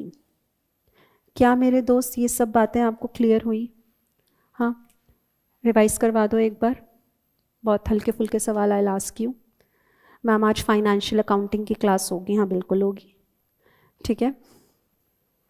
सुनो जल्दी से, इकोनॉमी में कैन आई आस्क, लिख लिया? हाँ, सोचेंगे। इकोनॉमी में मनी सप्लाई को कम या ज़्यादा करने के लिए आरबीआई या गवर्नमेंट ऑफ इंडिया, कौन आएगा? आरबीआई, ठीक है। गवर्नमेंट ऑफ इंडिया बजट्स बनाता है, फिस्कल पॉलिसी बनाता है, मॉनेटरी पॉलिसी नहीं। ओके, जल्दी से। मॉनेटरी पॉलिसीज दो तरह की होती हैं, नाम बोलेंगे। Expansionary, contractionary. किसका नाम एंटी इन्फ्लेशनरी भी होता है? कॉन्ट्रैक्शनरी का। अगर इकोनॉमी में मनी सप्लाई बहुत ज़्यादा है तो अब मेरी आरबीआई कैसी पॉलिसी बनाएगी? मनी सप्लाई को कम करने के लिए बनाएगी या बढ़ाने के लिए? कम करने के लिए, क्योंकि ऑलरेडी बढ़ा हुआ है। कम करने के लिए पॉलिसी का नाम बोलेंगे कॉन्ट्रैक्शनरी मॉनेटरी पॉलिसी। और मनी सप्लाई ऑलरेडी कम है तो अब क्या करना है? उसका मकसद मनी सप्लाई को बढ़ाना, यानी कि एक्सपेंशनरी बनाना। अगर एक्सपेंशनरी पॉलिसीज बन रही हैं तो इंटरेस्ट रेट कम होंगे या ज्यादा? फिर से सबका एक डिसीजन चाहिए। अगर, फिर से सुनेंगे, अगर एक्सपेंशनरी मॉनेटरी पॉलिसी बन रही है, इंटरेस्ट रेट कम होंगे या ज्यादा? कम होंगे, ताकि पैसा लोन पे और ज्यादा जाए और मनी सप्लाई एक्सपैंड हो जाए।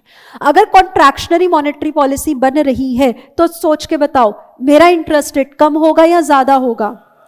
ज्यादा हो जाएगा, ताकि लोन्स बिकम एक्सपेंसिव, लोग अवेल ना कर पाए और पैसा फ्लो ना जो है वो करे, क्योंकि ऑलरेडी मनी सप्लाई ज्यादा था। तो कॉन्ट्रैक्शनरी या इन्फ्लेशन के अगेंस्ट काम करने वाली एंटी इन्फ्लेशनरी पॉलिसीज मुझे जो है वो बनानी पड़ेंगी। मैं ना आपके साथ सिर्फ जाते जाते आपको सिर्फ कॉन्फिडेंस देने के लिए एक क्वेश्चन मैं करवाऊंगी, मैं ज़्यादा नहीं करवाऊंगी। मुझे बताइएगा बेटा, क्या आप, चलो यही वाला क्वेश्चन करके बताओ, फोर्थ क्वेश्चन करके बताओ। क्वेश्चन नंबर 4 करके बताइएगा ऑन पेज नंबर 274। आराम से पढ़ना सवाल को, कोई जल्दी नहीं है। चलो आई लेट यू नो, मेरे साथ पहले एक क्वेश्चन हम ट्राई करते हैं। Contractionary monetary policy induced increase in interest rate. मुझे बताओ आरबीआई कैसी पॉलिसी बना रही है? Contractionary monetary policy. मकसद क्या है? मनी सप्लाई को कम करने का या बढ़ाने का? मनी सप्लाई को कम करने का, ठीक है। इंक्रीज, अच्छा मनी सप्लाई को कम करना है तो इंटरेस्ट रेट को क्या करे? क्या आगे उसने यही लिखा है? इससे क्या होगा? इससे क्या होगा? लोन लेना सस्ते या महंगे? पढ़ के देखो ऑप्शन क्या है। बोरोइंग सस्ती हुआ या महंगा हुआ? पैसा बोरो करना आसान हुआ या मुश्किल हुआ? ऑप्शन बोलेंगे, यही है आंसर। पढ़ के देख लो। पहला क्या कह रहे हैं? Increase cost of capital and real cost of borrowing for the firms. Now what is this increases cost of capital and real cost of borrowing for firms? Borrowing rates की ही बात कर रहे हैं कि कैपिटल अरेंज करने का जो ऊपर का खर्चा है, इंटरेस्ट, वो ज्यादा देना पड़ रहा है। क्या ये काम सिर्फ बेटा फर्म्स के लिए ही होगा कि अगर Vaibhav Jalan classes as a firm company लेने जा रही है लोन तो महंगा, वैभव सर इंडिविजुअल लेवल पे लेने के लिए जा रहे हैं लोन तो उनके लिए ऐसा कुछ नहीं है? तो ये तो चाहे फर्म हो चाहे हाउस होल्ड हो, महंगाई तो फिर सबके लिए आएगी, इंटरेस्ट रेट तो सबके लिए बढ़ेगा। और डी में तो डिक्रीज था और हैज़ नो इंटरेस्ट इफेक्ट, ऐसा कुछ नहीं होता है। क्लियर है? श्योर? समझ में आया? पक्का? आज घर पे जाके अगर ये नोट नहीं किया इसको कंप्लीट कर लेना, और अगर नोट कर लिया प्लीज़ इसी को ही पढ़ना, बिकॉज हर लेक्चर में इस बेसिक्स के बिना आपको समझ में नहीं आएगा। क्लियर है? चलो, ईजिंग का मतलब हितेश मनी सप्लाई को बढ़ाना, टाइटनिंग का मतलब मनी सप्लाई को कम करना। Online give me a thumbs up कि समझ में हमें आ गया।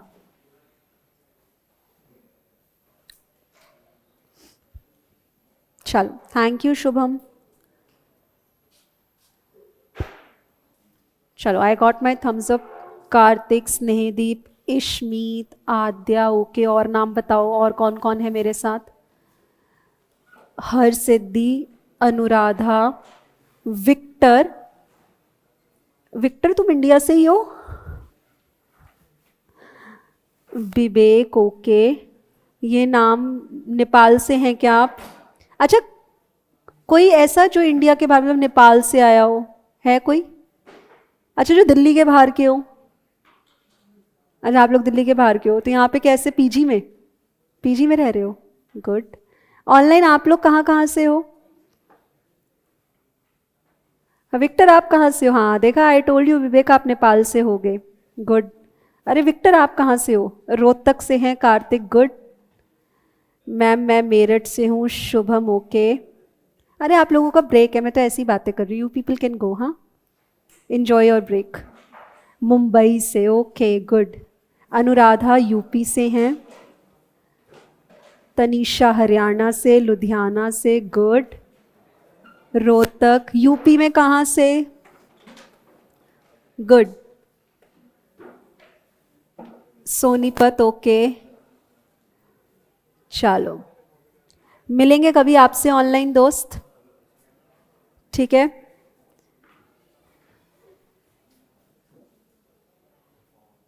चलो, गुड, ठीक है। सोनीपत, हथरस, ओके। चलो, ठीक है। So finally bye to all, thank you so much. ओम नमः शिवाय।